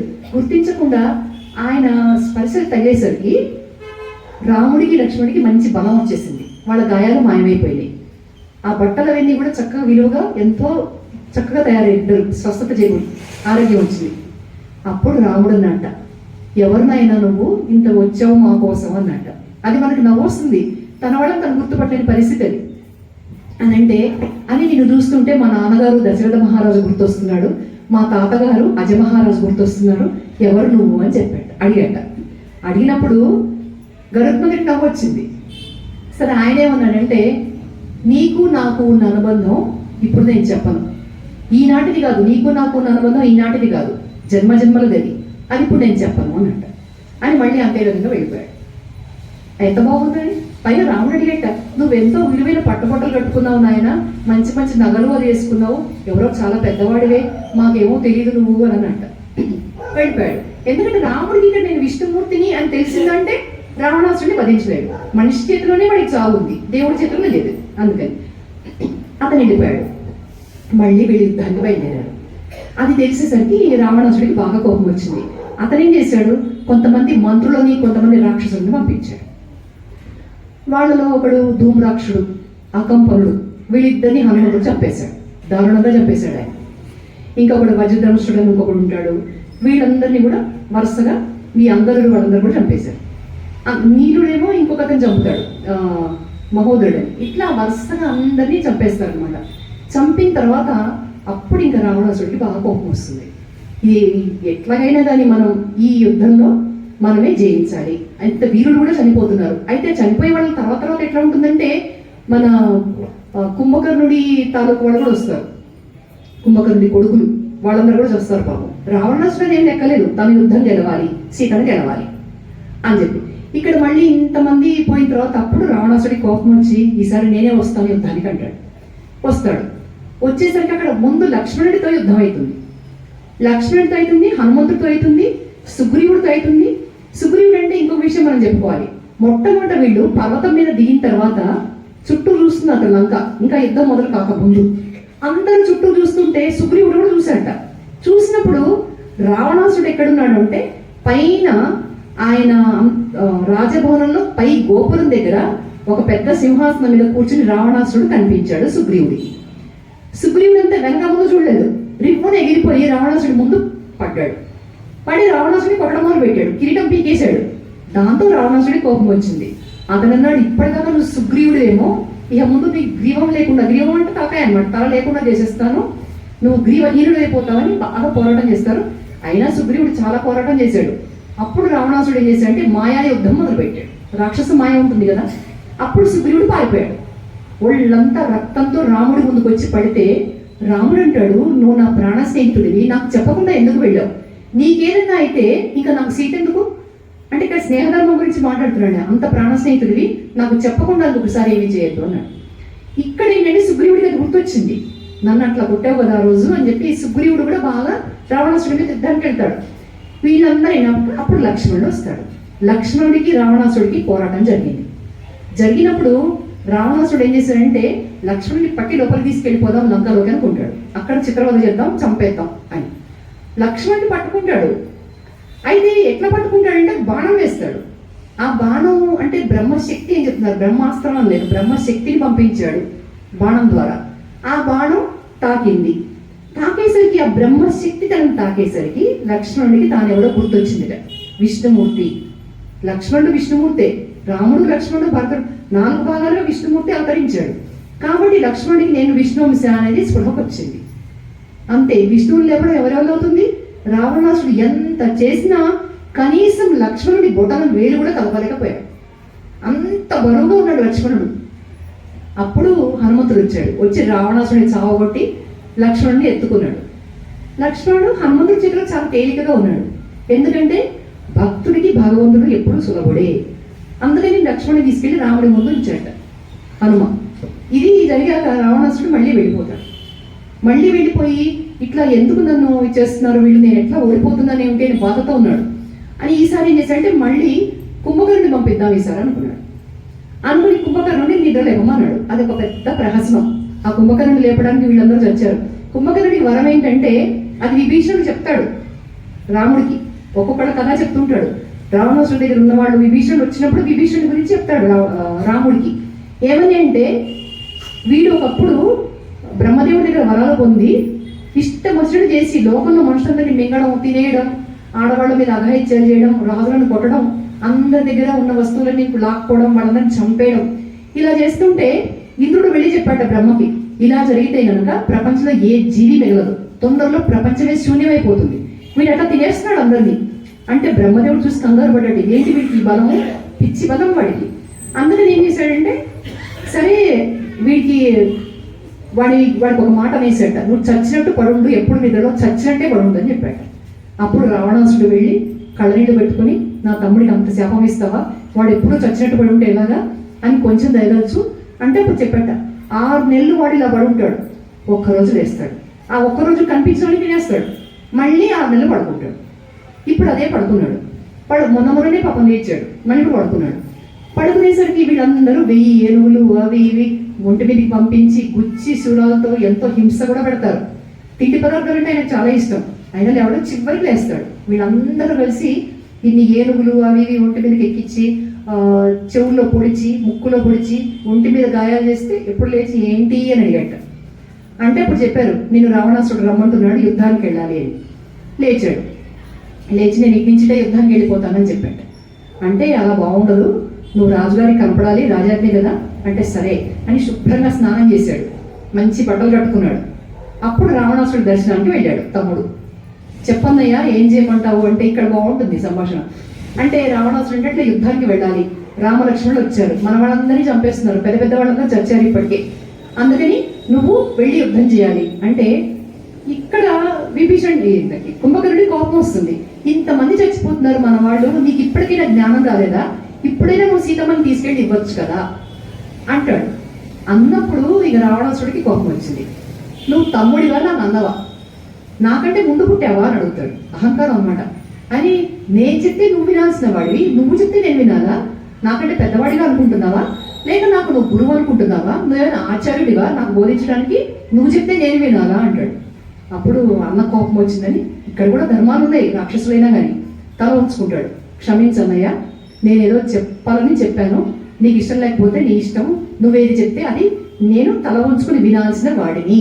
రామాయణంలో మనం అన్ని చోట్ల చూసాం, పక్షులు రాక్షసులు మనుషులు వానరులు అందరూ అనంలో మన మధ్య ఇలాగే ఉంటుంది గౌరవాలు అని అంటాడు. నువ్వేం చెప్తే అదే వింటానన్నయ్య అంటాడు పాపం. అని సరే నేను యుద్ధానికి వెళ్తాను అంటే ఆ సంతోషం పట్టలేకపోతాడు రావణాసుడు. అయితే ఇక్కడ రావణాసుడి దగ్గర మహోదరుడు అని ఒకడు ఉంటాడు, ఒక మంత్రి. వాడేమంటాడంటే ఎందుకు ఈ గోలంతా, ఇప్పుడు కుంభకర్ణుడు వెళ్ళడం ఎందుకు, ఇంత పెద్ద యుద్ధాలు ఎందుకు, నేనేం చేస్తానంటే నువ్వు ముందు సీత దగ్గరికి వెళ్ళు. ఎవరు? రావణాసుడు. నువ్వు వెళ్ళి వాడు చచ్చిపోతుందని అయిపోయిందని చెప్పు నువ్వు. అందుకని అప్పుడు చెప్తే కనుక సీత వెంటనే ఆవిడ దిగులు పడిపోతుంది, సగం చచ్చిపోతుంది. అప్పుడు నువ్వు వాడిని నీ వశపరచుకో, యుద్ధం ఆగిపోతుంది. ఇందులో ఏముంది అంటాడు. అంతకుముందు ఇచ్చిన సలహానే. అంటే ఇంతకుముందే వీళ్ళు ఏం చేశారంటే నాగాస్త్రంతో రామలక్ష్మణుడు పడిపోయినప్పుడు ఇక్కడ మళ్ళీ ఇంకొక పని చేస్తాడు రావణాసుడు. సీతని అడుగడుగున మెంటలీ డౌన్ చేయడం అంటాం మన భాషలో. అందుకని సీతని ఎట్లాగైనా కానీ ధైర్యం పోగొట్టి ఆమె చాలా మెంటలీ బలహీనత వచ్చేసినప్పుడు, మానసికంగా బలహీనురాలై ఆవిడ పూర్తిగా కుంగిపోయినప్పుడు తను చెప్పినట్టు వింటుంది అని మళ్ళీ ఏం చేశాడంటే రామలక్ష్మణులు నాగాస్త్రంతో పడిపోయినప్పుడు గరుత్మంతుడు వచ్చే లోపల వస్తాడని తెలియదు, గరుత్మంతుడు వస్తాడని తెలియదు, చచ్చిపోయారని అనుకుంటున్నాడు. అందుకని త్రిజటగా చెప్తాడు, నువ్వు సీతని పుష్పక విమానంలో తీసుకెళ్ళి పైనుంచి కిందకు దింపకు, పైనుంచి చూపించు, రాముడు లక్ష్మణుడు చచ్చారు, ఇక నీకు రాముడు లేడు అని చెప్పి తిన్నగా తీసుకురా అంటాడు. తీసుకెళ్తుంది త్రిజట. తీసుకెళ్తే వాళ్ళని చూడగానే పుష్పక విమానంలో పొగిలిపోయింది సీత. ఎంత ఘోరం జరిగింది, ఇక నేనెందుకు బతకాలి అని అంటే త్రిజట అంటుంది, ఆగు, వాళ్ళ మొహాలు చూడు, ఎక్కడా ప్రేతకడలేదు, వాళ్ళు పోలేదు, రావణాసుడు నిన్ను మానసికంగా బలహీనపరచడానికి చేసిన కుట్ర అని చెప్పి అడుగడుగున విభీషణుడి కుటుంబం ఆదుకుంటుంది వీళ్ళని చెప్పి తీసుకొచ్చి పెట్టేస్తుంది అనమాట. ఇప్పుడు ఇక్కడ ఏం చేశారంటే వీడు చెప్తాడు, నువ్వు సీతని మళ్ళీ ఇంకొకసారి ప్రయోగం చేయి, నేను వెంటనే అక్కడికి వస్తాము, వచ్చి జయం మహారాజా, రాముడు లక్ష్మణుడు కూలిపోయినారని చెప్తాము, సీత వినేటట్టుగా ఊరందరికీ నువ్వు టపాకాయలు కాల్చమని చెప్పు, బాణాసంచ కాల్చమని చెప్పు, పండుగలు సంబరాలు చేసుకోమని చెప్పు, సీత వినేటట్టుగా చాటింపు వేయి, అయిపోతుంది. అప్పుడు ఆవిడే నువ్వు చెప్పినట్టు వింటుంది. ఇంకా రాముడు ఏం చేయలేక వెనక్కి వెళ్ళిపోతాడు. అంటే కుంభకర్ణుడి కోపం వస్తుంది, ఏమిటా పనులు అంటే అప్పుడు రావణాసుడు అంటాడు, ఈ మహోదరుడు యుద్ధం అంటే భయపడుతున్నాడు కుంభకర్ణ, నీకైతే భయం లేదు కదా, నువ్వు వెళ్ళు యుద్ధానికి పోతాడు అని యుద్ధానికి వెళ్ళే తమ్ముడిని బలి పశువుని అలంకరించినట్టే తమ్ముడికి చక్కగా చెవులకు పెడతాడు, పెద్ద పెద్ద కుండలాలు, వాళ్ళంతా అలంకరిస్తాడు, మంచి బంగారు నగలు చేతులకు తొలుగుతాడు, భుజాలకు పెడతాడు. రావణాసుడు తన మాట వింటున్నాడు కదా, పాపం వెళ్ళిపోతాడు కుంభకర్ణుడు. వెళ్ళి ఒక కొండలాగా ఉంటాడు కుంభకర్ణుడు. అతను ఏం చేస్తాడు, అతన్ని చూడంగానే వీళ్ళు భయపడిపోతారు వానరులకి ఇక్కడ అస్త్రాలు శస్త్రాలు ఆయుధాలు లేవు. వాళ్ళకి వాళ్ళ కూరలు, వాళ్ళ గోళ్ళు, అక్కడ ఉండే చెట్లు చేమలు పర్వతాలు, అంతే వాళ్ళ ఆయుధాలు. రాక్షసులకు ఆయుధాలు ఉన్నాయి, అందుకని ఇంత పెద్ద ఆకారాన్ని వాళ్ళు ఎప్పుడు చూడరు. అసలు సృష్టిలోనే ఆకారంలో అంత పెద్ద ఆకారం ఎక్కడ లేదుట. రామాయణంలో చెప్పారు, రావణాసుడికే లేదు అంత ఆకారం. వాడు నోరు తెరిస్తే పెద్ద బిలంలోకి ప్రవేశించినట్టు ఉంటుంది అలాంటి వాడు. అందుకని ఈ కుంభకర్ణుడు వెళ్ళిన తర్వాత కనిపించిన వానరులందరినీ మింగేయడం మొదలుపెట్టాడు. ఆ వానరులు ఏం చేశారంటే చాలా మంది తెలివిగా నోట్లో వెళ్ళి చెవుల నుంచి బయటకు వచ్చేస్తున్నారు. అయితే కొంతమంది చచ్చారు పాపం. ఈ రకంగా బీభత్సం చేస్తుంటే అందరూ పారిపోతుంటే సుగ్రీవుడు అంగదుడు చెప్పారట, అది రాక్షసుడు కాదు, అదొక యంత్రం, అదొక కదిలే యంత్రం. అంటే ఇప్పుడు మనం రోబోస్ అంటాం కదా అన్నమాట, అదొక కదిలే యంత్రం అది, అంతేగాని వాడు రాక్షసుడు కాదు, మీరు భయపడక్కర్లేదు అని చెప్పి వెనక్కి తీసుకొచ్చారు. వాడు కుంభకర్ణుడు కనిపించిన వాళ్ళందరినీ విరుచుకు తీస్తున్నాడు, మొత్తం శూన్యమైపోతుంది. అప్పుడు సుగ్రీవుడు వెళ్ళాడు ధైర్యంగా కుంభకర్ణుడి మీదకి యుద్ధానికి. వెళ్ళేసరికి కుంభకర్ణుడికి చాలా కోపం వచ్చింది. అతను ఏం చేశాడు, నా మీదకి వస్తావా నువ్వు అని చెప్పి సుగ్రీవుడిని గట్టిగా పట్టుకుని తీసుకెళ్ళిపోతున్నాడు లోపలికి. సుగ్రీవుడు రాజు వెళ్ళిపోతే ఇంక మిగతా వాళ్ళందరికీ ధైర్యం పోతుంది. సుగ్రీవుడు భయపడ్డాడు, వీడు నా లోపల తీసుకెళ్ళాలంటే నేనేమైనా కూడా ఎవరికి తెలియదు అని. అప్పుడు సుగ్రీవుడు వాడి చెవులు పీకేశాడట. ఆయన బలం కూడా తక్కువది కాదు, కామరూపం కదా విజృంభిస్తారు. చెవులు పీకేసి, ముక్కు కొరికేసి, చేతులు కాళ్ళు గీరేసి వాడు గిరగిర కొడుకుంటే దూకి పారిపోయి రాముడి దగ్గరికి వెళ్ళిపోయాడు సుగ్రీవుడు. ఇదనమాట. అయితే అంతకుముందు కూడా ఈ ఎవరు మన రావణాసురుడు కూడా ఇట్లాగే ఇబ్బంది పెడతారు అందరూ వానరులు. అయిన తర్వాత ఇక్కడ కుంభకర్ణుడు ఇంకా యుద్ధం చేస్తూ ఉంటాడు. రాత్రైన కొద్ది బలం పెరుగుతుంటుంది. చివరికి రాముడు అనుకుంటాడు వీడిని ఇట్లా కాదు. అప్పుడు కుంభకర్ణుడు రాముడి మీదకే వెళ్తాడు. ఇంకా చివరికి వెళ్ళేసరికి రాముడు అంటాడు, ఇంతమంది వానరులు హతమైపోయారు, ఇంకా వీడిని నేను చంపకపోతే ఇంకా వృధా, ఇంకా ఎంతమంది పోతారో అని. అప్పుడు ఒక్క బాణంతో చెయ్యి తెగిపోయేటట్టు చేశాడు, వాయువ్యాస్త్రం వేశాడు. తర్వాత ఐంద్రాస్త్రం అంటారు, ఇంద్రుడి చాపం, దాంతో ఒక చెయ్యి నరికాడు. తర్వాత 2 కాళ్ళు కొట్టేశాట. మొత్తం వాడు అయిపోయింది వాడి పని. చివరికి వాడి గుండెలకి గురి పెట్టి మళ్ళీ ఐంద్రాస్త్రం వేస్తే చచ్చాడు కుంభకర్ణుడు. అందరూ పండుగ చేసుకున్నారు. ఇప్పుడు ఇక్కడ జరిగింది ఏంటంటే, రావణాసుడికి తెలిసింది తమ్ముడు చనిపోయాడు. రావణాసుడు మూర్ఛపోయినట్ట ఆ బాధకి. తన వరకు వస్తే ఒక బాధగా తెలుస్తుంది. అందుకని మూర్ఛపోయి లేచి కుమిలి ఏడ్చాడు. నా ప్రాణప్రదమైన తమ్ముడిని పోగొట్టుకున్నాను, విభీషణుని పోగొట్టుకున్నాను, మంచి చెప్పాడు నాకు విభీషణుని పోగొట్టుకున్నాను, ఇంకా నాకు సీత ఎందుకు, నా వాడు నాకు దూరం అయితే ఇంక సీత వల్ల నాకు ఆనందం ఏముంది అని అన్నాడు. కాసేపట్లా అని మళ్ళీ మామూలే ఆ పగ సాధింపు, సీతను భయపెట్టడం, ఇవన్నీ మళ్ళీ మామూలుగానే వస్తాయి అని అంతా ఏడుస్తుంటే అప్పుడు మళ్ళీ ఇంకొక 4 రాక్షసులను పంపించాక మళ్ళీ వాళ్ళు చచ్చారు. వాళ్ళలో రాక్షసులు ఎవరంటే ఈయన తమ్ముడి కొడుకులే, అందులో సగం మంది. అందులో కుంభులు అనేవాళ్ళు అంతకుముందే చచ్చారు. ఇప్పుడు ఇంకా వేరే వాళ్ళందరినీ కూడా పంపించాడు. నరాంతకుడు, దేవాంతకుడు, అతికాయుడు, ఇట్లాంటి వాళ్ళందరినీ మళ్ళీ పంపిస్తే వీళ్ళ త్రిశూలుడు వాడు ఇంకా భయంకరమైన వాడు. ఇందులోనైనా ఈయన కొడుకులు ఉన్నారు, తమ్ముళ్ళ కొడుకులు ఉన్నారు, అందరినీ పంపించాడు. వీళ్ళందరూ చచ్చారు. ఇప్పుడు అసలు కథ ప్రారంభం అవుతుంది. ఇంక ఇప్పుడు ఏం చేశాడంటే ఇంద్రజిత్తు లేస్తాడు. లేచి నేను చంపేస్తాను, నాన్నగారు మీరు వదిలేయండి, బాబాయిలు పోతే మనకేమైంది, ఇప్పుడు నేను లేదా మీకు అని అంటాడు. అప్పుడు కుంభకర్ణుడు పోయిన దుఃఖం నుంచి కొంచెం తేరుకున్నాడు రావణాసుడు. సరే నాయన వెళ్ళాలని వాడు ఆశీర్వదించాడు. అయితే ఇక్కడ ఇంద్రజిత్తు గురించి రహస్యం విభీషణుడు రాముడికి చెప్తాడు. ఇంద్రజిత్తు దగ్గర ఉన్నది ఏంటంటే వరం పొందుతాడు, ఇంద్రుడినే చావగొట్టి బందీ చేస్తే ఇంద్రుడు లేకపోతేగా. అప్పుడు బ్రహ్మదేవుడు వచ్చి ఒరే నాయన విడిచిపెట్టు ఇంద్రుడిని అని అంటే, సరే విడిచిపెట్టాను, నాకు వరాలు ఇవ్వు, నేను చావకుండా వరం ఇవ్వు అంటే అలా మాత్రం కుదరదు, ఏదో ఒక్క ఇది మాత్రం ఉంటుంది చావు అనేది అంటే. అప్పుడు చెప్తాడనమాట, సరే ఇతనికి హోమం చేసే అలవాటు ఉంటుంది, చాలా రకరకాల హోమాలు చేస్తాడు, అంత మంత్రబలం ఉంది ఇంద్రజిత్తుకి. దానివల్ల వాడికి 2 వరాలు వచ్చినాయి. అంతకుముందే దేవతలను ప్రసన్నం చేసుకుంటే అద్భుతమైన వరాలు ఇస్తారు వాడికి. ఒకటి మాయా యుద్ధం, ఆ యుద్ధంలో వాడు ఎవరికి కనపడు. ఒక అద్భుతమైన రథం, ఆ రథం వాడు ఎడ తీసుకెళ్ళమంటే తీసుకెళ్తుంటుంది. ఇవన్నీ అనమాట. మేఘనాథుడు అంటాడు, మేఘాల చాటు నుండి యుద్ధం చేస్తాడు, అది వాడు ఎవరికి కనపడడు, అతను ఒక్కనే చాలా ప్రత్యేకమైన పాత్ర ఇందులో. అందుకని ఆ మేఘనాథుడికి ఇంద్రజిత్తు అనే పేరు వచ్చింది, ఇంద్రుడిని జయించాడు కాబట్టి. అప్పుడు వరం ఏమిస్తాడంటే, సరే నువ్వు హోమం చేస్తావు కాబట్టి ఎప్పుడైనా సరే హోమం పూర్తి కాకుండా నువ్వు లేచావంటే ఆ రోజు నువ్వు చస్తావు, నువ్వు హోమం చేసేటప్పుడు విఘ్నం వచ్చిందంటే చస్తావు అని వరం ఇస్తాడు. అంతే కదా, నేను హోమం నుంచి లేవను కదా అనుకుంటాడు ఇంద్రజిత్. అది వాడి కథ. ఇక్కడ ఏం చేశాడంటే ఇంద్రజిత్ నేను వెళ్తానన్నాడు. తండ్రి ఆశీర్వదించాడు, బయలుదేరాడు. అతి భయంకరమైన యుద్ధం చేశాడు ఇంద్రజిత్. చేసి ఏం చేశాడంటే 67 కోట్ల వానరులందరినీ సంహరించాడు. అంటే దాదాపు అందరూ పోయినట్టే. అందులో పెద్ద పెద్ద వాళ్ళందరూ కూడా పోయినారు. రాముడు లక్ష్మణుడు మూర్చిపోయినారు, అసలు వాళ్ళే మూర్చిపోయినారు. యుద్ధంలో గాయపడని వాడు ఎవడు లేడు. చచ్చిన వాళ్ళు 67 కోట్ల మంది ఉంటే గాయపడ్డ వాళ్ళు మిగతా వాళ్ళు. యుద్ధభూమి అంతా రణరంగం అంతా నిర్వీర్యం నిర్జీవం అయిపోయింది. ఎవరు కదలట్లే మెదలట్లే. అప్పుడు విభీషణుడు హనుమంతుడు ఎవరేమి చేయలేరు. హనుమంతుడు ఈ విభీషణుడు కలిసి కాగడాలు పట్టుకుని ఎవరెవరు ఉన్నారు ఎవరు పోయినారు కనీసం చూద్దాము అని రాత్రంతా తిరుగుతున్నారు. వాళ్ళు ప్రతి వాడు పడిపోయాడు. అక్కడికి వెళ్ళేసరికి జాంబవంతుడు ఆయన కొస ప్రాణంతో ఉన్నాడు. ఆయన కళ్ళు కూడా కనపట్టలేదు. నాయన వచ్చింది ఎవరు అంటే విభీషణుడు నేనేం చెప్తాడు. అయితే ఎంతమంది అంటాడు, అందరూ కూలిపోయినారు కదా, సరే ఒక్క మాట చెప్పు నాకు, హనుమంతుడు బతికున్నాడా లేదా, ఆ ఒక్క మాట చెప్పు అంటాడు జాంబవంతుడు. అయినా విభీషణుడు ఆశ్చర్యపోతాడు, ఎందుకు అలా అడుగుతున్నారు, హనుమంతుడి గురించి ఎందుకు అడుగుతున్నారు, రామలక్ష్మణుడు సుగ్రీవుడు అంగదుడు వీళ్ళ గురించి ఎందుకు అడగట్లేదు అంటే చెప్తాడు, హనుమంతుడు ఒకడుంటే అందరూ బతుకుతారు. అదే హనుమంతుడు ఒకడు పోతే మిగతా వాళ్ళందరూ బతికున్నా ఏమీ చేయలేరు అని చెప్తాడు. అంటే హనుమంతుడు పక్కనే ఉంటాడు. ఆయన ఏం చేస్తాడు, జాంబవంతుడి కాళ్ళకు దండం పెడతాడు.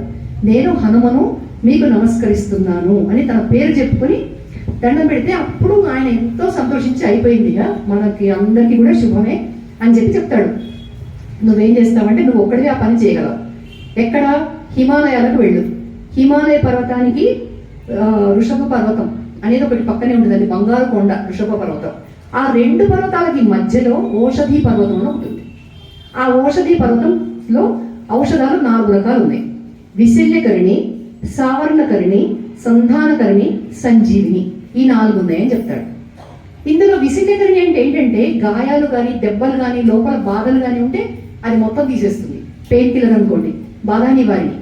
సంజీవని అంటే చనిపోయిన వాళ్ళని బతికిస్తుంది. సావర్ణకరిణి అంటే మొహంలో తేజస్సు కూలిపోయి చివరి దశలో ఉన్న వాళ్ళందరినీ బతికించి మళ్ళీ తేజస్సు తెప్పిస్తుంది. సావర్ణం తన వర్ణం మళ్ళీ వచ్చినట్టుగా చేసుకుంటుంది. ఈ విధంగా చెప్తాడు. సంధానకరిణి అంటే విరిగిపోయిన ఎముకలు కూడా అతుక్కుంటాయి, సంధిస్తుంది అనమాట. ఈ రకంగా ఈ 4 ఉంటాయి. ఔషధులు పట్టుకురా చెప్తే వెంటనే వెళ్ళిపోతాడు. వాయుదేవుడి పుత్రుడు కదా, చాలా చాలా వేగంగా వెళ్ళిపోతాడు. వెళ్ళిపోయి అక్కడ చూస్తాడు, అక్కడ ఔషధి పర్వతం ఉంది. అది పాలసముద్రం చిరికేటప్పుడు వచ్చింది అది. అయితే దాని మీద ఉన్న ఈ మూలికలు ఏమైతాయంటే చూస్తాయి, ఓహో హనుమంతుడు వచ్చాడు మమ్మల్ని తీసుకెళ్ళడానికి వచ్చాడు అని మాయమైపోతాయి. మాయమైపోయేసరికి ఇది చూస్తాడు, కనపడలేదు, కోపం వచ్చింది. ఇట్లా ఉందా మీ పని అని చెప్పేసి పర్వతాన్ని తీసుకెళ్ళిపోతాడు. పర్వతం తీసుకెళ్ళిపోతే అక్కడ సుషేణుడు ఉంటాడు. ఆయన ఏం చేస్తాడంటే అసలు అంత కూడా కాదు, ఈ పర్వతం తీసుకెళ్ళేటప్పుడే ఆ గాలి సోకి 67 కోట్ల వాళ్ళందరూ అందరూ బతికారు. బతకడమే కాదు, ఈ గాయపడ్డ వాళ్ళందరికీ చాలా ఇప్పుడు ఈ 4 అందులో ఉన్నాయి కదా, 4 రకాల మూలికలు ఉన్నాయి, 4 రకాల జబ్బులకి కూడా ఉన్నాయి. కాబట్టి అందరూ ఇదివరకు కంటే బలంతో లేచి నిలబడ్డారు. ఒక్కళ్ళ ఒంటి మీద కూడా గాయాలు లేవు, ఒక్కడికి కూడా ఏ రకమైన బాధ లేదు. పైగా కావాల్సినంత ఎనర్జీ వాళ్ళకు వచ్చిందనమాట, కావాల్సిన శక్తి వాళ్ళకు వచ్చింది. అందరూ మళ్ళీ వచ్చి నిలబడ్డారు. అయితే ఇంకొకటి ఏంటంటే ఇక్కడ చాలా సహజంగా ఉంది. అంతకుముందు రావణాసుడు ఏం చేశాడంటే చనిపోయిన వాళ్ళందరినీ కూడా సముద్రంలో పడేయండి రాక్షసుల్ని. ఎందుకంటే ఇంతమంది రాక్షసులు చనిపోయారంటే మనకు అవమానం. ఆ ఎదురుగా వాళ్ళకి తెలిసిపోతుంది, రామలక్ష్మణులకి వానరులకి తెలిసిపోతుంది ఎంతమంది రాక్షసులు చనిపోయారు అంటే, అబ్బా ఇంతమంది మేము చంపేశామా అనుకుంటారు. అందుకని వాళ్ళకి గర్వం పెరగకుండా ఉండాలి. మనకి అవమానం జరుగుతుంది ఇంతమంది రాక్షసులు పోయినారంటే. కాబట్టి అందరినీ కూడా సముద్రంలో పారేయండి అని చెప్పాడు. ఇప్పుడు రాక్షసులందరూ కూడా సముద్రంలో పడ్డారు. కాబట్టి ఈ పర్వతం తెచ్చినప్పుడు వాళ్ళు చచ్చారు, వీళ్ళు మాత్రం బతికారు. ఒకవేళ రాక్షసుల మృత శరీరాలు కనుక శవాలు కనుక అక్కడ ఉంటే వాళ్ళు కూడా బతికేవాళ్లే. ఎందుకంటే సంజీవనికి రాక్షసుని బతికించాలి, దేవతల్ని బతికించాలని తెలియదు. సంజీవని చేసే పని ఏంటంటే చనిపోయిన వాళ్ళని బతికించడం. ఇక్కడ ఏం జరిగిందంటే తెలివి తక్కువగా రావణాసుడు ఏదో పేరు కోసం గొప్ప కోసం అందరినీ సముద్రంలో పారించాడు. సో చనిపోయిన వాళ్ళ రాక్షసుల సంఖ్య చనిపోయినట్టే ఉంది, వానరులు మాత్రం ఎవరు చావలేదు. ఇది జరిగింది. ఈ సంగతి మళ్ళీ తెలిసిపోయింది. అక్కడ తెలిసిపోయాక మళ్ళీ ఏడుస్తున్నారు. ఇప్పుడు రాక్షసులందరూ చనిపోయారు, తమ్ముళ్ళు చనిపోయారు, తమ్ముళ్ళ కొడుకులు చనిపోయారు. ఇంతమంది చనిపోయిన తర్వాత ఇంద్రజిత్తు తప్ప అక్కడ వేరే దిక్కు లేదు. ఇప్పుడు ఇంద్రజిత్ ఏం చేశాడంటే మళ్ళీ బయటకు వస్తాడు, హోమం చేసుకుంటాడు. హోమం చాలా బాగా జరిగింది, శుభశకునాలు కనిపించినాయి. దేవతలు ఏం చేస్తారంటే మనం ఎట్లా ఆరాధిస్తే అట్లా పలుకుతారు. వీడు చేసే హోమానికి వాడిని ఆశీర్వదించారు. ఆ హోమం కూడా చాలా క్రూరంగా చేస్తాడు. మేకను తీసుకొచ్చి అక్కడే కోసి చంపేసి యజ్ఞంలో పడేసి వాడు అట్లాంటి యజ్ఞాలే చేస్తుంటాడు. చేసి అక్కడి నుంచి మళ్ళీ బయలుదేరుతాడు. మళ్ళీ యుద్ధం జరుగుతున్నప్పుడు ఇక్కడ ఏం చేశాడంటే ఈసారి మాయా సీతమ్మ వారి లాగానే కనిపించే ఒక మాయా సీతని ఇతనే సృష్టిస్తాడు.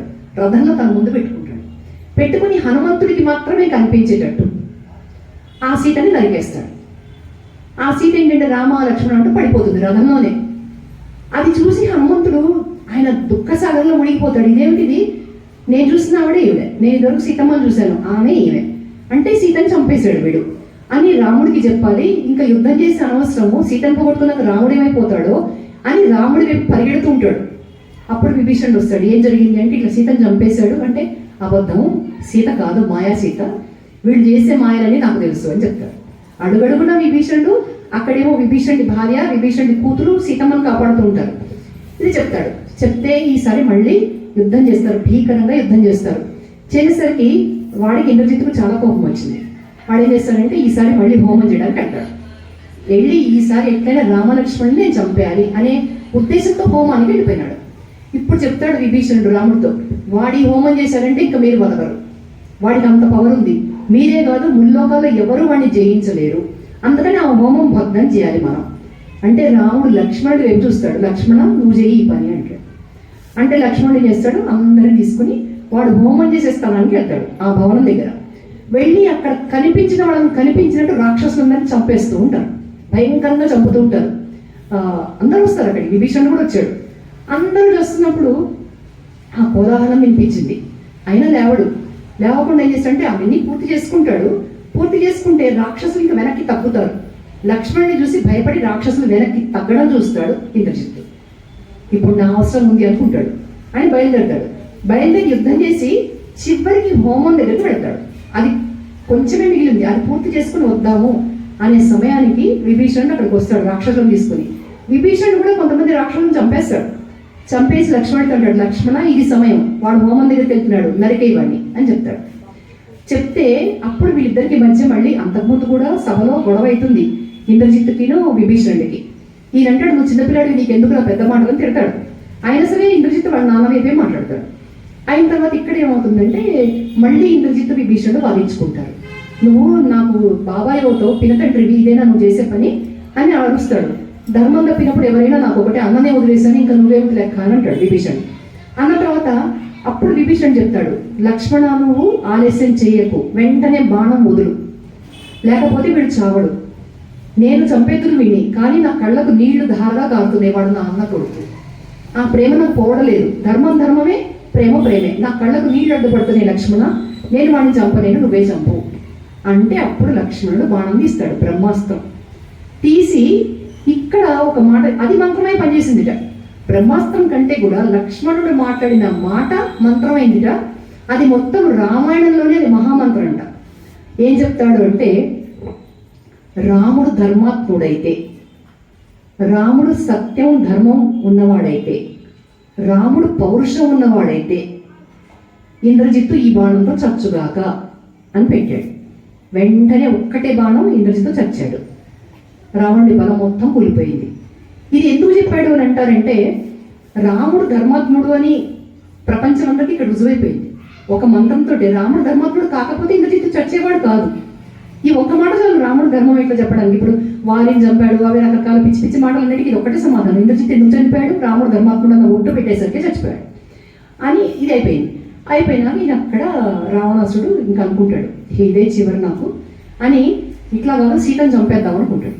ఆ కోపానికి కసికి ఇంకా సీత మీద ఉన్న అభిమానం కంటే, సీత మీద ఉన్న ఆరాధన కంటే సీత ఒక పెద్ద శత్రువు కదా అనిపించింది కొడుకు కూడా పోయేసరికి. అంతకుముందు ఒక మంత్రి ఉంటాడు, వాడు చాలా దుర్మార్గుడు.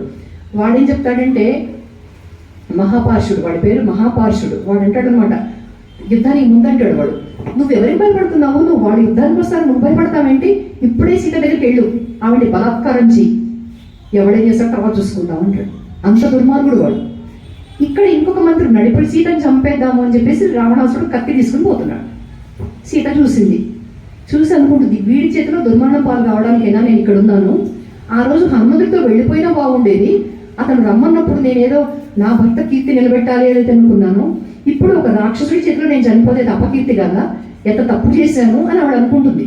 వీడు కత్తి తీసుకుని వెళ్ళే సమయానికి సుపార్షుడు, మహాపార్షుడు వేరు, వాడు దుర్మార్గుడు. సు అంటే మంచి ఏం లేదు అర్థం. సుపార్షుడు అనే మంత్రి ఉంటాడు, ఆయన మంచివాడు. ఆయన చెప్తాడు, నువ్వు ఇప్పుడు ఇంత జరిగిన తర్వాత స్త్రీ వధ చేయడం ఎంతవరకు న్యాయం? మళ్ళీ నీకు చెడ్డ పేరే కాదు, మహాపాపం చుట్టుకుంటుంది. దానికంటే అయిందేదో అయింది, యుద్ధమే చేయి.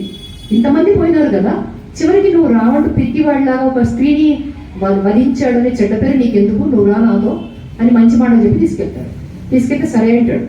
అప్పుడు రావణుడు ఎలా ఉన్నాడు, డిప్రెషన్లో ఉన్నాడు అనమాట. మానసికంగా చాలా కుంగిపోయాడు. ఇటు అయిన వాళ్ళందరూ పోయినారు, ఏ ఒక్కరు కూడా తను చేసిన పని ఇష్టపడలేదు. ఎవడో ఒకడు, ఇద్దరు మంత్రులు తప్ప, ప్రహస్తుడు అనేవాడు వాడు ఇంకా దుర్మార్గుడు. వాళ్ళు తప్ప ఆ ప్రహస్తుడిని నీరుడు చంపేస్తాడు. వాడు మెయిన్ క్యారెక్టర్ అనమాట. ఆ ప్రహస్తుడు అనేవాడు ఎప్పుడు కూడా రావణాసుడికి భజన చేస్తూ ఉంటాడు, నువ్వు చేసింది మంచి పని, నువ్వు చేసింది మంచి పని. వాడిని కాస్త నీరుడు చంపేశాడు అక్కడ సేనాధిపతి. ఈ విధంగా వీళ్ళందరూ పోయిన తర్వాత ఇప్పుడు రావణాసుడు ఆయన యుద్ధానికి వచ్చాడు. యుద్ధానికి వచ్చిన తర్వాత ఇక్కడ రామరావణ యుద్ధం చాలా భయంకరంగా జరుగుతుంది. ఇక్కడ ఎవరు ఎక్కువ ఎవరు తక్కువ అని చెప్పలేం. రాముడు నేల మీద నిలబడి చేస్తున్నాడు. రాముడు రావణాసుడిని చూసి అనుకున్నాట, ఇంత సూర్య తేజస్సుతో ఉన్నాడు మహావీరుడు, ఇలాంటి పని చేయకుండా ఉంటే ఎంత బాగుండేది అనుకున్నాడు. అది రాముడు. చూడంగానే ఓ అని ఊగిపోయి సైకోలాగా నిలబడలేదు. ఇప్పుడు సినిమా తీస్తే పోసి అట్లా తీస్తారేమో, రాముడిని కూడా పిచ్చోళ్ళం చూపించి. అలా అయిన తర్వాత ఇంకా వీళ్ళు యుద్ధం చేస్తున్నప్పుడు రావణాసుడు అలసిపోయాడు. రావణాసుడు బాగా అలసిపోయినాడు. అలసిపోయినప్పుడు రాముడు చెప్పాడు, నువ్వు చాలా అలసిపోయినావు, వెళ్ళు, రేపొద్దు కానీ. చాలా కుంగిపోతాడు రావణాసుడు, ఆ మాటకి చాలా కుంగిపోతాడు. ఇంకా మిగిలిన వాళ్ళని కూడా పంపిస్తాడు, వాళ్ళు చచ్చారు. అందులో ఒకడు కరుడు రాముడి చేతిలో చనిపోయాడు. వాడి కొడుకు ఒకడు ఉంటాడు మకరాక్షుడు అని, వాడు వస్తాడు రాముడి మీదకి. రాముడు వాడిని చంపేస్తాడు. చాలా పెద్ద భయంకరమైన పాత్ర వాడి. సరే ఇదంతా అయిన తర్వాత ఇప్పుడు ఏం చేశాడంటే, రాముడు చాలా అలసిపోయినాడు ఈ యుద్ధంలో. అలసిపోయి ఒక చోట కూర్చుని ధ్యానం చేస్తుంటే అప్పుడు అగస్త్య మహాముని వచ్చాడు. అగస్త్య మహాముని వచ్చి, రామ నువ్వు యుద్ధం గెలుస్తావు, ఈ మంత్రం జపించు అని ఆదిత్య హృదయం ఉపదేశించాడు. ఆదిత్య హృదయం అప్పుడు పుట్టింది. రామాయణంలో అగస్త్యుడు రాముడికి ఉపదేశించింది మనం చదువుకుంటున్న ఆదిత్య హృదయం. అది చాలా చాలా శక్తివంతమైంది. ఎక్కడికి వెళ్ళినా ఏ పని చేసినా దాన్ని చదివామంటే విజయం సిద్ధిస్తుంది అంటారు. కొన్ని నిజంగా జరిగినాయి కూడా ప్రాక్టికల్గా. ఇప్పుడు ఎవరికైనా ఒంట్లో బాగాలేదనుకోండి, 40 రోజుల స్తోత్రం చేసామంటే లేచి కూర్చుంటారు వాళ్ళు, నేను చూశాను. అవి అది నమ్మకం ఉండాలి, ముందు మనకు నమ్మకం ఉండాలి.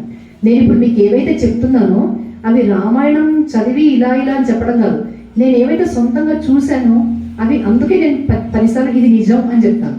ఎందుకంటే చూసిన అనుభవాలు ఉన్నాయి కాబట్టి, నాకే కావచ్చు బయట వాళ్ళకే కావచ్చు, దేవుడు ఉన్నాడు అని తార్కాణం ఇది. అప్పుడు ఆదిత్య హృదయం ఆయన ఉపదేశించాడు. అంతకుముందే వైష్ణవ ధనుస్సు అవన్నీ ఇచ్చాడు ఆయన రాముడికి. ఇప్పుడు రాముడు సిద్ధపడ్డాడు యుద్ధానికి. ఇక రావణాసుడు వచ్చాడు. వచ్చినప్పుడు మళ్ళీ యుద్ధం చేస్తుంటే అప్పుడు దేవతలు బాధపడ్డారట. రాముడు కింద నుంచి యుద్ధం చేస్తున్నాడు, రావణాసుడు పెద్ద రథం మీద యుద్ధం చేస్తున్నాడు. అందుకని రాముడికి ఎట్లా అని ఇంద్రుడు తన రథం పంపించాడు. ఎందుకంటే వాళ్ళందరికీ కావాల్సింది రాక్షస వధ. ఈ రావణాసుడిని చంపడం కోసమే మహావిష్ణువు అష్ట కష్టాలు పడ్డాడు మనిషి రూపంలో. మహాలక్ష్మి ఆదిలక్ష్మి ఆవిడ సీత రూపంలో ఎన్నో కష్టాలు పడుతున్నది ఇక్కడ. కాబట్టి వీళ్ళందరికీ ఇప్పుడు కావాల్సిన సమయం ఆసనం అయింది. దేవతలు, సిద్ధులు, చారణులు, గంధర్వులు అందరూ పైన చూస్తున్నారు. ఋషులు అందరూ రాముని ఆశీర్వదిస్తున్నారు. అప్పుడు ఆయన ఏం చేశాడంటే, ఇంద్రుడు నా రథం తీసుకోమన్నట్టు. అది బంగారు వెలుగులు జిమ్ముతూ వచ్చిందట. ఇంద్రరథం అంటే మామూలు కాదు కదా, దాని సారథి మాతలి. ఆయన వచ్చాట, రామ దీంట్లో కూర్చో అంటే రాముడు వెళ్ళి కూర్చున్నాడు. అంతే, ఇక్కడ యుద్ధం మొదలవుతున్నది. ఎంతకీ రావణాసుడు చావడలేదు. అప్పుడు మాతలి చెప్పాడు, ఇంకా చూస్తున్నావేంటి నువ్వు, బ్రహ్మాస్త్రం తీని దగ్గర ఉంది కదా అంటే అప్పుడు జ్ఞాపకం వచ్చింది రాముడికి. ఎందుకంటే ఇక్కడ ఒక మనిషిలాగానే ప్రవర్తిస్తున్నాడు. సాధారణమైన మనుషులు ఇంత మహారాక్షసుడితో యుద్ధం చేసేటప్పుడు కొన్ని విషయాలు జ్ఞాపకం ఉండవు మామూలు మనుషులకి. రాముడు ఇక్కడ ఒక మామూలు మనిషిలాగానే ప్రవర్తించాడు అనుకోవాలి. అప్పుడు మాతలి చెప్పిన సలహాకి ఆయనకి ఇప్పుడు తెలిసింది, అరే నిజమే కదా, బ్రహ్మాస్త్రమే ఉంది నా దగ్గర అని బ్రహ్మాస్త్రం మంత్రించాడు. మంత్రించి రావణాసుడికి వేసి కొట్టాడు. అంతకుముందే ఆదిత్య హృదయం ఉపాసన చేశాడు ఆయన. అయిపోయింది, రావణాసుడు కింద పడిపోయాడు, రథం మించి కింద పడిపోయాడు. అక్కడితో రావణ చరిత్ర ముగిసిపోయింది. రావణాసుల వధ జరిగింది. ఆయన భూమి మీదకి ఎందుకు వచ్చాడో, రావణుడు కుంభకర్ణుడు ఇద్దరు చచ్చారు. వీళ్ళని మనం చెప్తాం జయ విజయులు, విష్ణుమూర్తి గారు కాపలాకారులు. వాళ్ళకి శాపాల వల్ల 3 జన్మలు ఇలా శత్రువుగా ఎత్తుతారన్నమాట జన్మలు. ఇదైపోయింది. అయిపోయాక ఇక విభీషణుడు పాపం బాగా ఏడుస్తున్నాడు, నా అన్నని నేనే చంపించాను అని చెప్పి. అంతకుముందు సుగ్రీవుడు అలాగే చేస్తాడు అని, నా అన్నకు నేను చిత్తి పెడతాను అంటాడు. అంటే రాముడు అంటాడు, నువ్వు చేయాల్సిన ధర్మం ఇది, తప్పకుండా నువ్వే చేయాలి అని అంటాడు. సరే అయిపోయింది. అయిపోయిన తర్వాత మళ్ళీ ఇంకా ఇక్కడ రాణులందరూ వచ్చారు మండోదరి. ఇంకా మిగిలిన వాళ్ళు ఎవరు, రాణులు తప్ప అక్కడ ఎవరు మిగలలేదు కొడుకులు వాళ్ళు. ఇంతకు ముందే వీళ్ళు ఏం చేశారంటే, ఇక మొత్తం మూర్ఛ నుంచి లేచిన తర్వాత 67 కోట్ల మంది బ్రతికిన తర్వాత అందరూ వెళ్ళి లంకను కాల్చేశారు. కాకడాలు పట్టుకుని లంకని అణువణువుగా కాల్చేశారు వానరులందరూ. ఇంక ఇప్పుడు లంకన ఏమీ లేదు అక్కడ. అందరూ వచ్చారు, ఈ రావణాసుడి రాణులందరూ కూడా వచ్చి పడి పడి ఏడుస్తున్నారు. ఆయన అంటే వాళ్ళకి మన అంత అభిమానం ఉంది, అంటే వాళ్ళు ఇష్టపడి వచ్చిన వాళ్ళు కాబట్టి. అయితే అంతకుముందు ఏం చెప్తారంటే, రావణాసుడు కొత్తగా వరాలు వచ్చిన కొత్తలో, అది ఉత్తర రామాయణంలో ఉంది, ఆయన వరాలు పొందిన తర్వాత ఆయన లోకంలో నాకు ఎవరు ఎదురు లేరు అని కనిపించిన స్త్రీలల్లా పుష్పక విమానంలో పడేస్తున్నాడు. 100,000 స్త్రీలు. ఆ ఏడుపులతో మొత్తం పుష్పక విమానం అంతా మారుమోగిపోతుంది. పుష్పక విమానం ప్రత్యేకత ఏంటంటే, ఎంతమంది ఎక్కినా కానీ ఇంకా స్థలం ఉంటుంది అందులో. అలా ఆ పుష్పక విమానంలో అంతమంది అమ్మాయిలను తీసుకొచ్చి వేస్తున్నాడు. అందులో పిల్లల తల్లులు ఏడుస్తున్నారు, మా పిల్లలకి భోజనం వేళయింది, మా పిల్లలు పాలు తాగే పసిపిల్లలు, వాళ్ళందరూ ఏమైపోతారు మేము లేకపోతే, మా భర్తలు ఏమవుతారు, మా తల్లిదండ్రులు మా కోసం వెతుక్కుంటారు. రావణాసుడి కాళ్ళ వెళ్ళబడ్డాట, వినలేదు. వినకుండా అంత క్రూరంగా అతను ప్రవర్తించాడు. చేసిన తర్వాత చివరికి ఏం జరిగిందంటే, ఆ పుష్పక విమానాన్ని అక్కడ దింపాడు. దింపి వాళ్ళందరూ అట్లా ఏడుస్తుంటే అంతపురం దగ్గర ఆ పుష్పక విమానం పడేసి తను మళ్ళీ తిరగడానికి వెళ్ళాడు. వెళ్ళినప్పుడు అక్కడ ఒక అప్సరస కనిపించింది. ఈ సంగతి రావణాసుడు, ఇంతకుముందు మనం చెప్పుకున్నాం, మహాపార్షుడు అన్నప్పుడు ఒక దుర్మార్గుడు, సీతని నువ్వు లొంగేటట్టు చేసుకోవచ్చు కదా, సీతను బలాత్కారం చెయ్యనప్పుడు ఈ కథ రావణాసుడు చెప్తాడు వాడికి, నేను ఆ పని చేసేవాడిని కానీ నాకు ఒక శాపం ఉంది అని శాపం మట్టుకే చెప్తాడు. ఇంతకుముందు నేను చెప్పాను కదా, అది వేరే చోటు ఉంది అని చెప్తాడు అనమాట. ఈయన ఏం చేశాడు, పుంజిక స్థల అనే ఒక అప్సరస తిరుగుతుంది అక్కడ. వీడు ఇంతమంది అమ్మాయిని ఇక్కడ పడేసి, వేల కొద్ది అమ్మాయిలని రాజపుత్రుల్ని అందరూ అక్కడ పడేసి తను మళ్ళీ వెళ్ళి అక్కడ ఇంకొక అమ్మాయిని చెరపడతాడు. ఆ అమ్మాయి మీద అత్యాచారం చేస్తాడు. అప్పుడు ఆవిడ తిన్నగా వెళ్ళి బ్రహ్మ దగ్గరికి వెళ్ళిపోయింది. బ్రహ్మ దగ్గరికి వెళ్ళి, నీ వరంతో పుట్టినవాడు, నీ మనవడు ఇదే పని చేసేది, ఆడవాళ్ళని ఇట్లా వాడు చెరపడుతున్నాడు అనేసరికి బ్రహ్మదేవుడికి పిచ్చి కోపం వస్తుంది. ఆయన అంటాడు, ఆడవాళ్ళని నువ్వు ఇష్టం లేకుండా కనుక నువ్వు బలాత్కారం చేస్తే నీ తల 1000 ముక్కలు అవుతుంది, నేను ఏ దేవుడు కాపాడలేడు అని చెప్తాడు. ఆ దెబ్బకి రావణాసుడు భయపడి ఈ స్త్రీలందరూ వదిలేస్తాడు, ఇంతమందిని తెచ్చిన పుష్పక విమానంలో ఉన్న వాళ్ళందరినీ. ఇది వీడి చరిత్ర అనమాట. ఇప్పుడు ఇక్కడ మిగిలిన వాళ్ళందరూ ఏం చేశారంటే, ఈయన గారి అందచందాలు చూసి, ఈయన సంపద చూసి వీళ్ళందరూ పెళ్లి చేసుకున్న వాళ్ళే, అందరూ ఆయన భార్యలే. వీళ్ళందరూ వచ్చారు, ఏడుస్తున్నారు. ఇప్పుడు అసలైన మనిషి వచ్చింది, మహారాణి మండోదరి. వచ్చినప్పుడు భర్త పోయినాడు అనే దుఃఖం కంటే ఎందుకు పోయినాడు అనేది ఆవిడ మాట్లాడింది. ఎవరికైనా సరే క్యారెక్టర్ లేని వాడిని ఎవరు లెక్క చేయరు. ఒక భర్తకి గౌరవం కావాలి భార్య దగ్గర అంటే ఏకపత్ని వ్రతుడే అయి ఉండాలి, అప్పుడు ఆ గౌరవం వస్తుంది. వాడు బీదవాడు కావచ్చు, తాగుబోతువాడు కావచ్చు, ఏదైనా భరిస్తారు. కానీ పరస్త్రీని వేరే దృష్టితో చూశాడు అంటే ఆడవాళ్ళు క్షమించలేరు. అది రామాయణం మనకు చెప్తుంది. ఇప్పుడు మండోదరి భర్త చనిపోయినాడు అనే బాధ కంటే రావణాసుడి క్యారెక్టర్ మీద ఆవిడ ఎన్నో మాట్లాడింది. దుర్మతివి నువ్వు, నీచుడివి, నేను ఎంత చెప్పాను నువ్వు వినలేదు. నేను చెప్పాను అప్పుడే, సీత మామూలు స్త్రీ కాదు, దేవతాంగన, ఆమెని వదిలేయి, ఆమె రాముడి తప్ప ఎవరిని కన్నెత్తి చూడదు, నీకు 100 మంది మహారాణులు ఉన్నారు, సీత కంటే అందగత్తెలు ఉన్నారు, అయినా సరే నువ్వు ఒక మానవ స్త్రీని ఇష్టపడ్డావు. ఇక్కడ నీకు దేవతా స్త్రీలు కూడా నీకు ఇష్టపడి వచ్చారు, మహారాజుల కూతుర్లు కూడా నేను చూసి ఇష్టపడ్డారు. ఇప్పుడు ఒక మానవ స్త్రీని నువ్వు ఎందుకు తీసుకొచ్చావు, ఇష్టం లేని మనిషిని, పైగా అక్కడ రాముడి బల పరాక్రమాలు నీకు తెలుసు, అయినా ఎందుకు తెచ్చావు అని తిడుతుందనమాట. ఇవన్నీ నేను చెప్పినా నువ్వు వినలేదు, ఇంకొక మాట చెప్పు. ఈ మాట కూడా అంటుంది మండోదరి, ఏమనంటే, సీత నాకంటే ఎందులో ఎక్కువ, కులంలో ఎక్కువ, అందంలో ఎక్కువ, ఐశ్వర్యంలో ఎక్కువ, అసలు దేనికి నాకంటే అన్నిట్లోనూ ఆవిడ తక్కువే. మరి నువ్వు ఎందుకు తెచ్చావు, నీకు చావు మూడింది కాబట్టి తెచ్చావు అని చెప్పి. నీ చావు ఈ రూపంలో వచ్చింది. అంతకుముందు కూడా వాళ్ళు చెప్తారు, ఆవిడ నాగుపాము నీకు స్త్రీలాగా కనిపిస్తోంది, నేను మింగడానికే వచ్చిందని చెప్తారు, నీ మృత్యు నువ్వు వండుకున్నావని కూడా చెప్తారు అని అంతా చెప్పి, ఆ పాపం ఆ రావణాసుడు చనిపోయిన శవం మీద పడి ఏడుస్తుంది పాపం మండోదరి. ఏడ్చి, నువ్వు నీ మళ్ళీ రావణుడి దగ్గర రావణాసుడు ఎలా ఉంటాడంటే వాళ్ళు చాలా పవిత్రంగా ఉండాలి, బయటికి రాకూడదు, అంతఃపురం నుంచి బయటికి రాకూడదు. తను మాత్రం ఊరందరినీ బాధ పెడుతూ ఉంటాడు. ఇక్కడ ఆవిడ మాత్రం చాలా పవిత్రంగా ఉండాలి అంటుంది. నేను ఇక్కడికి నేను చూడడానికి వచ్చేటప్పుడు మేలి ముసుగు, వాళ్ళు రాణులు మేలి ముసుగు అది తీసేసి వచ్చాను, నేను నువ్వు చనిపోయినావనే బాధలో పరిగెత్తుకుంటూ వచ్చాను, ఇప్పుడు కోపడాలి కదా నువ్వు, మేలి ముసుగు ఎందుకు తీసేసి బయట వీధిలోకి ఎందుకు పరిగెత్తుకు వచ్చావు, నన్ను తిట్టడం లేదేంటి నువ్వు అని అంటుంది పాపం. అని రకరకాలుగా ఏడుస్తుంది, అంత చేస్తుంది. సరే రాముడు అంటాడు, ఇప్పుడు వీళ్ళందరినీ పక్కకు జరిపేసి ముందు జరగాల్సింది చేయండి అంటే ఇదంతా చూసాక మళ్ళీ విభీషణి మనసు మారిపోయింది. ఆయన అంటాడు, వీడు ఇంత నికృష్టుడు, ఇంత పాపి, ఇంత చెడు పనులు చేశాడు, నేను మా అన్నకు తలకొరి పెట్టను అంటాడు. అప్పుడు రాముడు అంటాడు, బ్రతికున్నంత కాలమే ద్వేషాలు, చనిపోయిన వాళ్ళని తిట్టకూడదు, ద్వేషించకూడదు. అతను నీకు సోదరుడు, నాకు సోదరుడే ఇప్పుడు, ఎందుకంటే నువ్వు నా స్నేహితుడు కాబట్టి చక్కగా చెయ్యి అంటాడు. రాముడు అనే మాటలో ఒక అర్థం వస్తుంది, నువ్వు చేయకపోతే నేనే చేసేస్తా. అంత మహాత్ముడు రాముడు. చనిపోయిన వాళ్ళందరికీ కూడా సంస్కారాలు దగ్గరుండి చేయిస్తాడు. ఎందుకంటే చనిపోయిన వాళ్ళకి కనుక సంస్కారం చేయకపోతే వాళ్ళకి పాపం వస్తుంది, చనిపోయిన వాళ్ళకి పాపం వస్తుంది, ప్రేతాత్మలే తిరుగుతారట. అందుకని వాళ్ళకి ప్రేత సంస్కారం చేయించాలి అని. అట్లాగే ఇది చెప్తారు పెద్దవాళ్ళు, కలియుగంలో, ఇప్పుడున్న యుగంలో అశ్వమేధ యాగాలని మనం చేయలేం. కాబట్టి ఎవరన్నా చనిపోయిన వాళ్ళకి అనాథగా చనిపోయిన వాళ్ళకి ప్రేత సంస్కారం చేయిస్తే అశ్వమేధ యాగం చేసేంత పుణ్యం వస్తుంది అని మీరు చెప్తారు. అప్పుడు వింటాడు విభీషణుడు, లేదు తప్పకుండా చేయిస్తాను మా అన్నకి సంస్కారాలు అని దగ్గరుండి అంతా చేసి ఏడుస్తూ కూర్చుంటాడు. అప్పుడు రాముడు హనుమంతుడిని పిలుస్తాడు. సరే అన్న సంస్కారాలు అంతా శుద్ధి వచ్చిన తర్వాత విభీషణుడికి పట్టాభిషేకం చేస్తారు. లంకకు పట్టాభిషేకం స్వయంగా లక్ష్మణుడే చేస్తాడు. చేసి కిరీటం పెట్టి, అంతకుముందు ఏంటంటే ముందుగా చేశారు అంతే నామకార్థం, ఇప్పుడు నిజంగా చేశారు. చేసిన తర్వాత విభీషణుడు ఇప్పుడు లంకకు రాజయ్యాడు. అప్పుడు రాముడు హనుమంతుడిని పిలుస్తాడు. పిలిచి, నువ్వు వెళ్ళి సీతకు చెప్పిరా, రావణాసుడు చనిపోయాడు, రాముడు విజయం సాధించాడు అని ఈ మాట చెప్పి సీత ఏమన్నదో నాకు మళ్ళీ వచ్చి చెప్పు అంటాడు. హనుమంతుడు వెళ్తాడు. వెళ్ళేసరికి సీత అలాగే కూర్చుంటుంది. ఆమె ఎంత సహజంగా ఉంది చూడండి. ఇప్పుడు రామాయణం నిజంగా జరగలేదు, వాల్మీకి ఏదో ఊహించి రాశాడు అనుకుంటే ఈ ఒక్కొక్క సంఘటన మనకు తెలుస్తుంది. సీత హనుమంతుడిని చూసి మామూలుగా తలదిప్పుకుందిట, ఏదో ఎక్కడో చూసినట్టుంది అనుకుందిట. ఒకసారి కదా చూసింది, మళ్ళీ గుర్తొచ్చిందిట, అయ్యో నువ్వా హనుమాన్, నువ్వు మళ్ళీ వచ్చావా అందిట. అని ఏం జరిగింది అని అంటే చెప్పాట, అమ్మ రామలక్ష్మణుడు విజయం సాధించారు, రావణుడు చచ్చాడు, రాక్షస రాజ్యం నాశనం అయింది, విభీషణుడు రాజైనాడు. ఆవిడకి మాట రావట్లేదు సంతోషానికి, అసలు గొంతు పెగలట్లేదు, కళ్ళు ధారగా, ఇన్నాళ్ళకి తనకి విముక్తి కలిగింది ఆ రాక్షసుడి దగ్గర నుంచి. ఇంతమంది రాక్షస స్త్రీలు, వికార రూపులైన రాక్షస స్త్రీలు, ఎంతో సంతోషపడింది అమ్మవారు.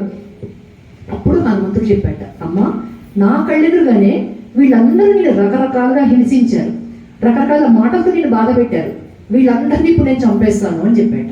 అని విభీషణుడి రాజ్యం మనదేనమ్మా, నేను చంపేస్తాను అంటే ఇప్పుడు సీతమ్మ ఏమందంటే, వాళ్ళ తప్పేముంది, వాళ్ళు రాజుగారి దగ్గర పనిచేస్తున్నారు, రాజు ఏం చెప్తే అది చేయాలి. నిన్న రావణాసుడు ఏం చెప్తే అది చేశారు, రేపు విభీషణుడు ఏం చెప్తే అది చేస్తారు, వాళ్ళ తప్పే ఉంది నాయన, వాళ్ళందరినీ నేను క్షమించాను, నువ్వు కూడా క్షమించు అని. అది సీత. ఇప్పుడు ఇందాక మనం చెప్పుకున్నాము, సుఖసారణులు వాళ్ళందరూ అంతమంది గూఢచారులు వెళ్ళినా కూడా రాముడు క్షమించాడు. సుగ్రీవుడు కూడా చెప్తారు, వాళ్ళని చంపద్దు, వాళ్ళని పంపించండి. చూస్తారా, చూడండి, అది రాముడు.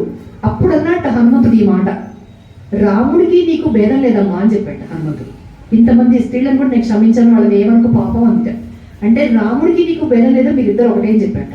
అది చెప్పి హనుమంతుడు చేశాడు. వచ్చాక ఇంకా విభీషణుడు, అప్పుడు విభీషణుడికి చెప్పాడు రాముడు, ఎందుకంటే విభీషణుడు లంకకు రాజు, ఇప్పుడు సీత లంకలో ఉంది, అంటే విభీషణుడి అధీనంలో ఉంది అంటాడు. ఇప్పుడు సీతను రమ్మను, ఇదంతా చెప్పి సీతను రమ్మను, సీతను చక్కగా అలంకరించుకుని రమ్మను అని చెప్తాడు రాముడు.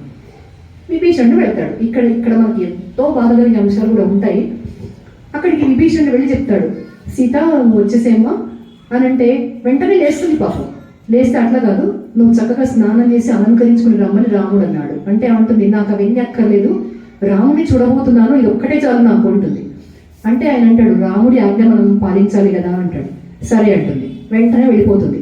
వెళ్ళిపోతే ఆ రాక్షస స్త్రీలందరూ కూడా, పరిచారికలందరూ వచ్చి ఆవిడకి సుగంధ ద్రవ్యాలతో మంచిగా పన్నీటి స్నానం చేయిస్తారు, పట్టుబట్టలు కడతారు, మంచి ఆభరణాలు ఒంటి నిండా వేస్తారు.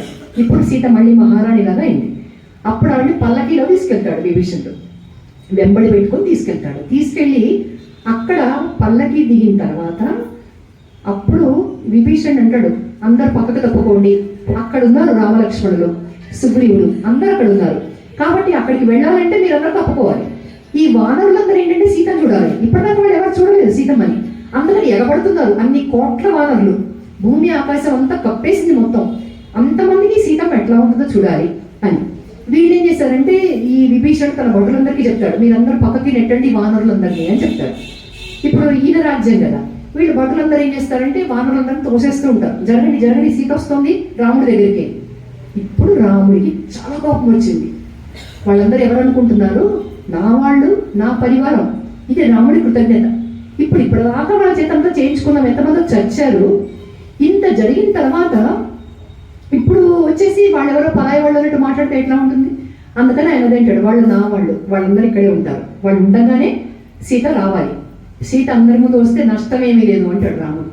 ఆ మాటకి కలుక్కుమంటుంది హనుమంతుడికి, మిగతా వాళ్ళ సుగ్రీవుడికి. చాలా బాధపడతారు, ఏంటి ఇంత కటువుగా మాట్లాడుతున్నాడు ఈయన, ఇప్పుడు ఆవిడ వస్తే ఇక్కడ ఏమి జరిగేది, ఆవిడకి ఏమీ నష్టం లేదు అన్నట్టు మాట్లాడతాడు అని మళ్ళీ చెప్తాడు రాముడు. ఆయన చెప్పేవన్నీ పద్ధతిగా ఉంటాయి, మనం తెలుసుకోవాల్సిన విషయాలు.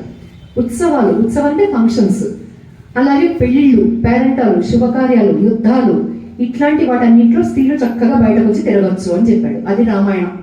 అంతేగాని మనకి పైనుంచి కింది దాకా మనం దిగేసుకుని ఎవరికి కనపడకూడదు, ఒక కళ్ళు తప్ప అనే సిద్ధాంతాలు మన దగ్గర లేవు. స్త్రీలకు పరిపూర్ణమైన స్వేచ్ఛ, అది కూడా ఒక గౌరవనీయమైన స్వేచ్ఛ ఉంది మన దగ్గర. ఎందుకంటే మనం వచ్చేటప్పుడు ఎట్లా వస్తామంటే పట్టుబట్టలు నగలు వేసుకుని రావాలి, అది మన సంప్రదాయం. అంతేగాని జుట్లు విరబోసుకుని మొత్తం చినిగిపోయిన జీన్స్ వేసుకుని, చినిగిపోయిన బట్టలు, చింపిరి జుట్లు వేసుకుని వచ్చే సంస్కారం మనది కాదు.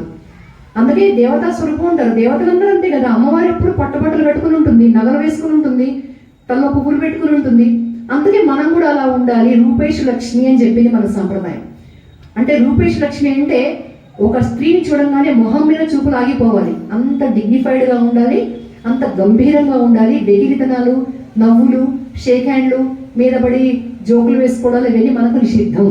అట్లా ఇప్పుడు కొత్తగా ఒక సంప్రదాయం వచ్చింది, మీరు చూసే ఉంటారు, మీరు కూడా టీవీలోనే ఎక్కడో మనం అనుకోకుండా చూస్తే కనిపించే దృశ్యాలు చూసి ఆశ్చర్యపోతాం. స్టేజ్ మీదకి పిలుస్తుంటారు ఎవరెవరినో, వాళ్ళు ఇందాక మనం చెప్తున్నట్టు చింపే జుట్లు, ఆ చినిగిపోయిన బట్టలు వేసుకుని వస్తుంటారు. ఎంత చినిగిపోతే అంత బాగుంటుంది అనమాట, అది గొప్పతనం. మనకి ఎంత పట్టుబట్టలు, ఎంత కొత్త బట్టలు వేసుకుంటే అంత ఉన్నతము, అంత సంపద ఉన్నట్టు మనకి. ఇప్పుడు ఏంటంటే అంత గొప్పగా కనిపిస్తాం, ఒక నగలు మంచి బట్టలు వేసుకుంటే మనం గొప్పగా అనుకుంటాం. వాళ్ళు అట్లా కదా, ఎంత చినిగిపోయి ఎంత చింపే జుట్టు ఇట్లా లేచి ఉంటే అంత గొప్పగా ఉంది. అలా వస్తున్నారు స్టేజ్ మీదకి. సరే స్టేజ్ మీద కూడా వచ్చారు కదా, మనం ఏమంటాం అంటే మనకి అంత నాలెడ్జ్ లేదు, మనం అంత పెద్ద తెలియదు వాళ్ళం కాదు, మనం మామూలు వాళ్ళం. ఆశ్చర్యపోయే విషయాలు జరుగుతాయి. ఆ స్టేజ్ మీదకి పోయి ప్రతి వాళ్ళని హక్ చేసుకుంటుంటారు. షేక్ హ్యాండ్ కూడా పోయింది, ఇప్పుడు మీద పడి వాటేసుకోవడమే అందరినీ వరుసగా. ఎవరు చూడ, వాళ్ళు మనకు తెలిసిన వాళ్ళ తెలియని వాళ్ళ కాదు, అది వాళ్ళ కాదు మర్యాద. ఎక్కడి మర్యాద ఇది? మన మర్యాద. స్త్రీలు ఎంతలో ఉండాలో అంతలో ఉంటారు, కానీ రాజ్యాలే లేరు మన దగ్గర. అర్ధనారీశ్వర స్వరూపం మనకి. ఏదో ఆడవాళ్ళంటే తక్కువ అని మన దేశంలో లేదు, ఆడవాళ్లే ఎక్కువ అనే దేశం మనకి. ఇది నేను ఏదో మగవాళ్ళని కించపరిచాను అనుకోకండి. మా నాన్న అంటే నాకు దేవుడు, అట్లాగే మా వారంటే నాకు చాలా గౌరవం. ఇక్కడ మగవాళ్ళని కించపరిచా అనుకోకండి, మన దేశ సంస్కృతి గురించి మాట్లాడుతున్నాను నేను. అందుకని ఏంటంటే పరాయి దేశాల్లో, పరాయి మతాల్లో వాళ్ళు ఏం చెప్తారంటే ఆడవాళ్ళు ఎప్పుడు మగవాళ్ళకి బానిసలే, వాళ్ళు చెప్పినట్టే వినాలి, వాళ్ళు జంతువులతో సమానంట. ఒక విధంగా మనం కూస్తున్నాడు, ఈ మాట నేను తిట్టకూడదు కానీ ఆ కోపం వచ్చేసింది. జంతువులతో సమానంట, జంతువుల్ని మనం అదిలిస్తే పడి ఉండినట్టే ఆడవాళ్ళు పడి ఉంటాయంట. అది వాడి సంస్కారము, వాడి మతం వాడికి ఇచ్చిన సంస్కారం. మన హిందూ ధర్మంలో గర్వంగా చెప్పుకుంటాం మనం అర్ధనారీశ్వర తత్వం. అది స్త్రీ పురుషులు సమానం కాదు, స్త్రీ ఎక్కువ. ఎందుకంటే అన్నిటినీ కూడా మనం అమ్మవారి స్వరూపాలు పూజిస్తాం. నదీ దేవతలు, గంగమ్మ, యమున, ఇవన్నీ నదీ దేవతలు, అమ్మవారు. భూమాత అమ్మవారు, గోమాత అమ్మవారు, వనదేవతలు, సమ్మక్క, సారలమ్మ, ఇవన్నీ కూడా వనదేవతలు. ప్రతి చోట మనకి అమ్మవారే, స్త్రీ స్వరూపమే. ఎటు చూసినా అమ్మ. మనకి మేడం అనే మాట లేదు, మనకు అమ్మ అనే మాట ఉంది. మనకంటే పెద్దవాళ్ళు కావచ్చు, మనకంటే చిన్నవాళ్ళు కావచ్చు. మా చిన్నప్పటి నుంచి చూస్తున్నాం కదా, మా ఇంట్లో ఏంటంటే మా నాన్న కానీ, మా మామాయిలు, బాబాయిలు అందరూ కూడా ఎమ్మ అంటారు ఎవరిని ఆడవాళ్ళు చూడని. మేడం అనే మాట లేదు అప్పట్లో. ఇప్పుడు ఈ మధ్య కొత్తగా మేడం కూడా లేదు, ఆంటీ అంటారు. ముసలాళ్ళైనా సరే నన్ను కూడా ఆంటీ అని అంటారు. అమ్మమ్మని వ్యవస్థ వయసు, అమ్మమ్మ కాదు కనీసం అమ్మాన పర్వాలేదు, పోనీ అది కూడా కాదు. ఎట్లా అంటే ఆంటీ, బిచ్చగాడు కూడా వచ్చి ఆంటీ అంటాడు. అమ్మ అనే సంస్కారం పోయింది. అమ్మ అనేది అత్యున్నతమైన పదవి మన దేశంలో. కాబట్టి ఇవన్నీ కూడా మనం స్త్రీల గురించి మాట్లాడుకున్న అవసరం వచ్చింది కాబట్టి ఇప్పుడు చెప్తున్నాను. అట్లాగే నాది ఛానల్ ఉంది, ఇక్కడ కార్డ్స్ పెట్టాను, తగ్గ మర్చిపోతానేమో, నా విజిటింగ్ కార్డ్స్ ఉన్నాయి, అందులో మన ఛానల్ పేరు ఉంది. నా ఛానల్లో నేను ఏంటంటే లలితా సహస్రం భాష్యం చెప్పాను, నేను సొంతంగా చెప్పలేదు, పెద్ద పెద్ద పండితులు రాసిన గ్రంథాలు చదివాను. అందులో రామాయణం ప్రతి సెంటెన్స్ చదివాను, 600 పేజీల రామాయణం మొత్తం ఉంది ఈ వీడియోస్లో. అవి దాదాపు 30 వీడియోలు చేశాం. దాశరథి శతకం ఉంది. అట్లా ఇప్పుడు భారతం నడుస్తుంది, కొంచెం గ్యాప్ వచ్చింది భారతము ఈ వసంత నవరాత్రులని. అట్లా అన్ని మీకు ఆధ్యాత్మికం అన్ని కూడా నా ఛానల్లో చేశాను. అయితే అప్పుడప్పుడు ఏంటంటే కొన్ని వీడియోలు చేస్తుంటా. ఇప్పుడు మీకు ఏవైతే చెప్పానో స్పర్శ అని ఒక వీడియో చేశాను. స్పర్శ అంటే ఏంటంటే మన దేశంలో స్పర్శకు ఒక అర్థం ఉంది. ఒక డాక్టరు ఒక రోగిని పరిశీలించాలంటే స్పర్శ, నాడి చూస్తాడు. ఒక గురువు శిష్యుని ఆశీర్వదించాలంటే తల మీద చేపెట్టాడు, స్పర్శ. ఒక తల్లి కానీ తండ్రి కానీ బిడ్డను అభినందించాలి అంటే స్పర్శ. ఇంకా మిగతా స్పర్శలు మనకి ఎందుకండి? ఈ షేక్ హ్యాండ్ స్పర్శ, హగ్గింగ్ స్పర్శ, ఇవన్నీ ఎందుకు మనకి? ఇది మొత్తం ఒక వీడియో ఉంది. ఇలాంటి వీడియోలన్నీ పిల్లలకు పనికొచ్చేవి, పెద్దవాళ్ళకు కూడా ఒక్కొక్కసారి జ్ఞాపకం చేసేవి అన్ని వీడియోలు ఉన్నాయి. కార్డ్స్ ఇక్కడ పెట్టాను. ఇప్పుడు సీతమ్మ వస్తుంది రాముడి దగ్గరికి. ఆమె కొంచెం తడబడింది, ఏంటి ఇట్లా మాట్లాడుతున్నాడో అనుకుంది పాపం. తల నిండా మేలి ముసు వేసుకుని తల దించుకొని వస్తుంది రాముడి వైపుకి. రాముడి దగ్గరకు వచ్చి నిలబడింది. ఇప్పుడు ఇన్ని నెలల తర్వాత రాముడిని చూసింది. ఆవిడకి ఏంటంటే అబ్బాయ్య వచ్చేసాను అని ఆవిడ అనుకుంటుంది. రాముడు కూడా అట్లాగే ఆదరిస్తాడు అనుకుంది. రాముడు మొహం తిప్పేసుకున్నాడు. ఇక్కడ మనకి చాలా బాధగా ఉంటుంది.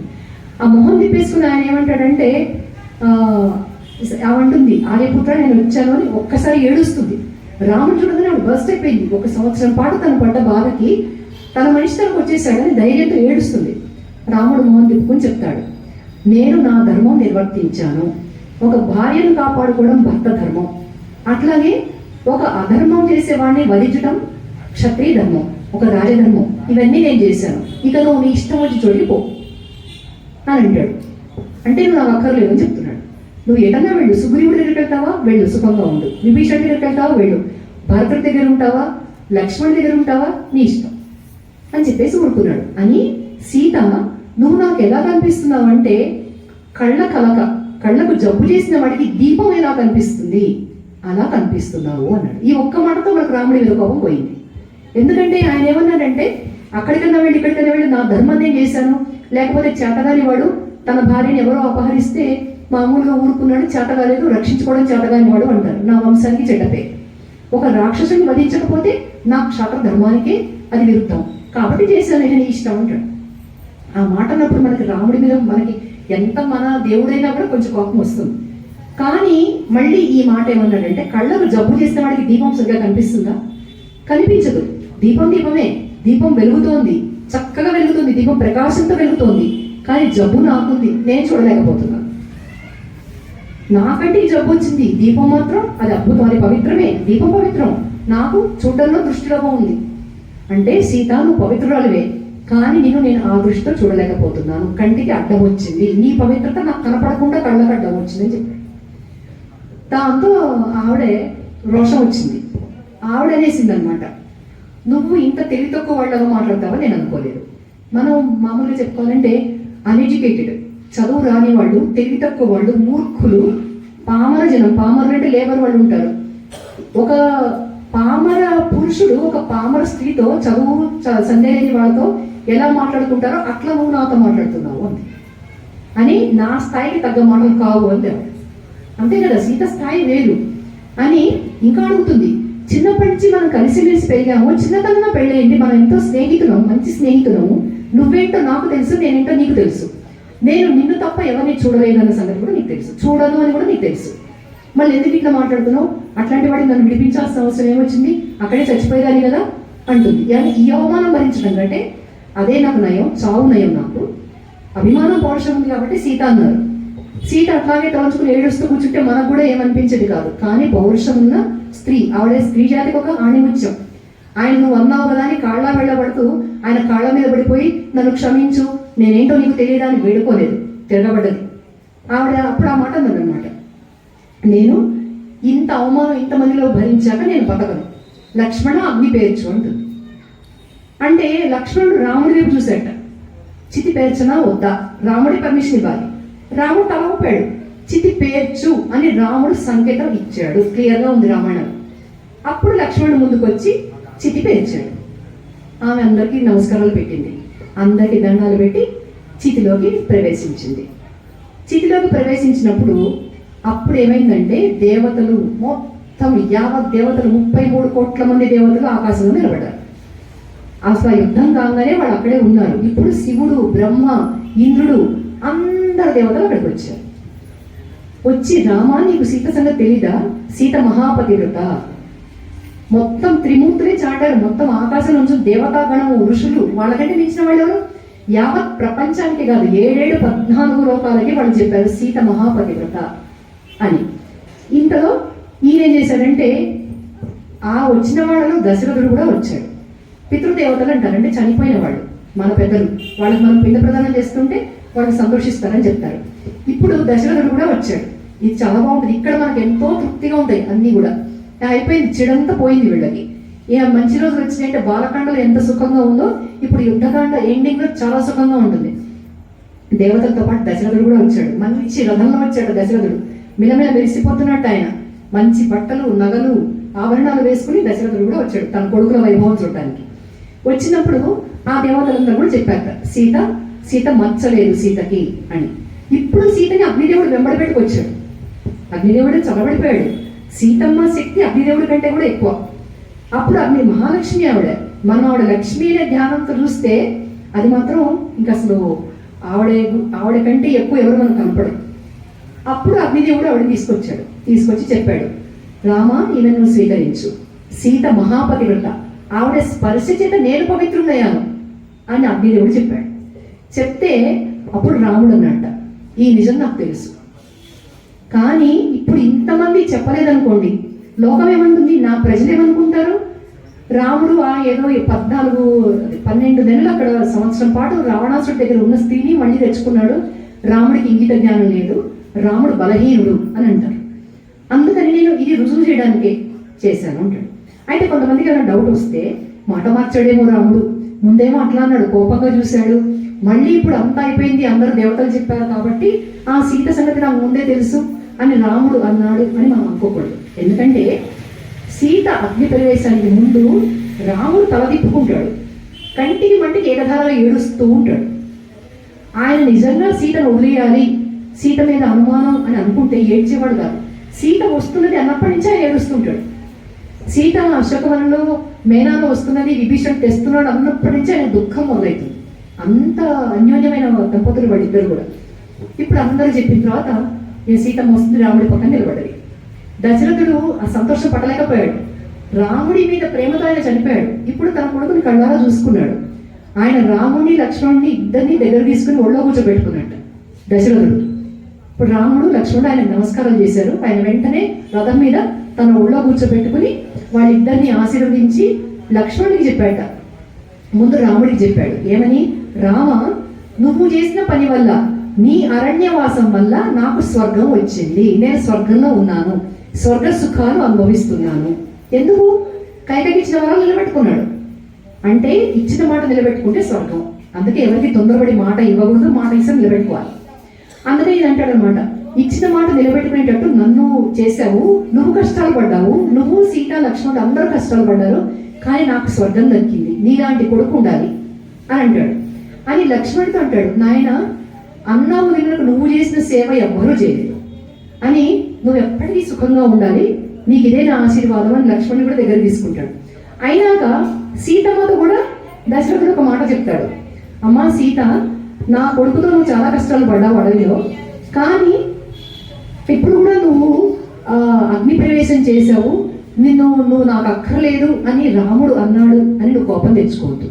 ఎందుకంటే ప్రజలందరికీ తెలియడం కోసము, ఇక్ష్వాకు వంశ మర్యాద నిలబెట్టడం కోసము రాముడు ఆ మాట అన్నాడు, అంతేగాని నువ్వు రాముడి మీద కోపం తెచ్చుకోద్దమ్మా అని చెప్తాడు. ఒక మామగారు కొడుకు చెప్పే మాట. అంత ఆత్మీయమైన సమావేశం. ఎప్పుడైతే వీళ్ళు అడవికి బయలుదేరారు, రథం మీద ఆ దశరథుడు కౌశల్య ఏడుస్తూ పరిగెత్తి ఆ రాత్రిపూట దుర్మరణం పాలైన దశరథుడు మనందరం బాధపడ్డాం. ఇవాళ మనకందరికీ కూడా సంతోషం. ఆయన తన కొడుకుల్ని కలుసుకున్నాడు. అంత అయిన తర్వాత ఇప్పుడు రాముడు తండ్రిని అడుగుతాడు, నాన్నగారు మీరు నాకు ఒక్క వరం ఇవ్వాలి అంటే చెప్పు నాయన అంటాడు. అంటే మీరు అప్పుడు ఏమన్నారంటే కైక కానీ కైక కొడుకు కానీ నన్ను ముట్టుకోకూడదు, కైకతో నాకు సంబంధం లేదు, కైక కొడుకు నాకు తలకొరి పెట్టకూడదు, వాళ్ళకి నాకు సంబంధం లేదన్నారు కదా, ఆ మాటలు ఉపసంహరించుకోండి, కైకను కూడా స్వీకరించండి, కైక తప్పు మన్నించండి, భరతుడు కూడా మీ కొడుకే అంటే అంటాడు. భరతుడి గురించి నాకు తెలిసిన ఆయన నువ్వన్నట్టే ఇప్పుడు కైకని మళ్ళీ భార్యగా స్వీకరిస్తున్నాను, ఆవిడకి భార్య స్థానం మళ్ళీ ఇస్తున్నాను అంటాడు.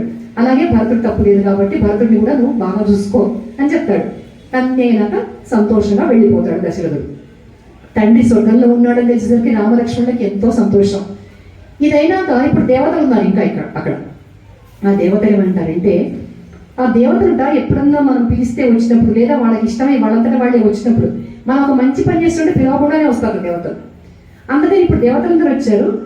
ఇతరుడు అడుగుతాడు, నీకే వరం కావాలి కోరుకోరామా, నేను ఇక్కడికి వచ్చాను కదా, నీకు వరం ఇవ్వకుండా పోను అంటే రాముడు కోరిన వరం ఏంటంటే, యుద్ధంలో కొంతమంది వానరులు ఇంకా చనిపోయారు. రావణుడు వేసిన బాణాలకి వాటికి మళ్ళీ చనిపోయారు కొంతమంది వానరులు. అందరూ బతకాలి. ఆ బతికిన వాళ్ళందరూ కూడా చాలా సంతోషంగా ఆరోగ్యంగా ఉండాలి. వాళ్ళకి యుద్ధం తాలూకు గాయాలేమీ ఉండకూడదు. అలాగే ఇంకొక వరం ఏంటంటే, వాళ్ళకందరికీ జీవితాంతము ఎక్కడ చూసినా మంచి ఫలాలు పళ్ళు అవన్నీ వాళ్ళకి అందుబాటులో ఉండాలి, సమృద్ధిగా ఉండాలి. వాళ్ళకి తిండి మంచి నీరు అన్నీ అందుబాటులో ఉండాలి, మంచి వృక్షాలు చల్లటి నీడనిచ్చే వృక్షాలు ఇంత వైభవంగా ఉండాలి వానరులు అని రాముడు కోరాడు. ఆయన వెంటనే వరం ఇచ్చాడు. వీళ్ళందరూ ఇంకా సంతోషపడిపోయారు. ఇప్పుడు విభీషణుడు అన్నాడు, రండి ఇక లంకకి వెళ్దాం, లంక లోపలికి అనమాట, లంకా పట్టణం ప్రవేశం చేద్దాం అని రండి అంటే, ఈయన ఏమంటాడంటే, ఇప్పుడు వద్దు, అక్కడ భరతుడు నా కోసం ఎదురు చూస్తుంటాడు, మళ్ళీ ప్రాయోపవేశం చేస్తాను వరకు రాకపోతే అంటాడు భరతుడు. కాబట్టి ముందు మేము అక్కడికి వెళ్ళాలి, ఇప్పుడు వచ్చిన వానరులందరినీ కూడా సత్కరించు అని చెప్తాడు. అంటే ఈ వానరులందరూ ఎంత ఉపకారం చేశారు. రాముడు ఎక్కడా ఎవరిని మర్చిపోడు. తనకి శరణాగతి చేసి తనకు లంక గుట్లని చెప్పిన విభీషణుని రాజు చేశాడు. అయితే ఒక మాట అంటాడు హనుమంతుడు, ఈ విభీషణుడిని శరణాగతి పొందడానికి వచ్చాడు రామ, ఇందులో ఒక విషయం కూడా ఉంది, నువ్వు వాలిని చంపి సుగ్రీవుడికి రాజ్యం ఇచ్చావు, అట్లాగే రావణాసుడిని చంపి తనకు రాజ్యం ఇస్తావేమో అనే ఆశతో కూడా వీడు వచ్చి ఉంటాడు అని చెప్తాడు. ముందే చెప్తాడు హనుమంతుడు. అంత తెలివిగలవాడు హనుమంతుడు. అయినా పర్వాలేదు, అధర్మం చేసేవాడిని చంపి ధర్మాత్ముడికి రాజ్యం కట్టడం తప్పలేదు కదా అంటాడు రాముడు. ఈ విభీషణుడి గురించి ముందే వాళ్ళకి అంచనా ఉంది, ఆయన వచ్చింది కూడా నిజంగా ఆ ఉద్దేశంతో కూడా వచ్చాడు. ఒకటి ఏంటంటే, అధర్మం చేశాడు రాక్షసుడు కాబట్టి రావణాసుడు వదిలేశాడు. ఇక్కడ ఏంటంటే, ఏమో రేపు పొద్దున తన రాజ్యం వస్తుందేమని చిన్న ఆశ ఉంది. అదే పని కాదు, అది కూడా ఉంది ఆయనకి. ఇప్పుడు ఆయన లోపలికి తీసుకెళ్తాడు, అందరినీ లోపలికి తీసుకెళ్తాడు. వీళ్ళందరికీ విలువైన కానుకలు ఇప్పిస్తాడు రాముడు. అందరు వానరులకి పేరు పేరున అన్నీ తీసుకుంటారు సంతోషంగా. ఇప్పుడు రాముడు అంటాడు, నేను వెళతాను, ఇంకా నాకు మాత్రం ఇప్పుడు ఏం వద్దు అని చెప్పి, ఎందుకంటే మేము ఇక్కడి నుంచి అక్కడికి నడుస్తూ వెళ్ళాలంటే అయోధ్యకి చాలా సమయం పడుతుంది, కాబట్టి వెంటనే బయలుదేరుతాం అంటే విభీషణుడు అంటాడు, ఎందుకు పుష్ప విమానం మన దగ్గర ఉంది కదా లంకలో, ఆ పుష్ప విమానంలో ఎక్కండి అంటాడు. ఆ పుష్ప విమానం గురించి వర్ణిస్తాడు. అందులో రకరకాల చిత్ర కళాకారులు చేసిన పని అన్నమాట. పర్వతాలు, గుహలు, సెలయేళ్ళు, పువ్వులు, చెట్లు, వృక్షాలు అన్ని చెక్కారు అందరూ. ఎంతమంది కూర్చున్నా విశాలంగా ఉంటుంది, ఎటు చూసినా మంచి వెలుతురు పడేటట్టుగా, మంచి గాలి వచ్చేటట్టుగా, అందులో సకల సౌకర్యాలు ఉన్నాయట. అది చూస్తే ఆశ్చర్యపోతారట.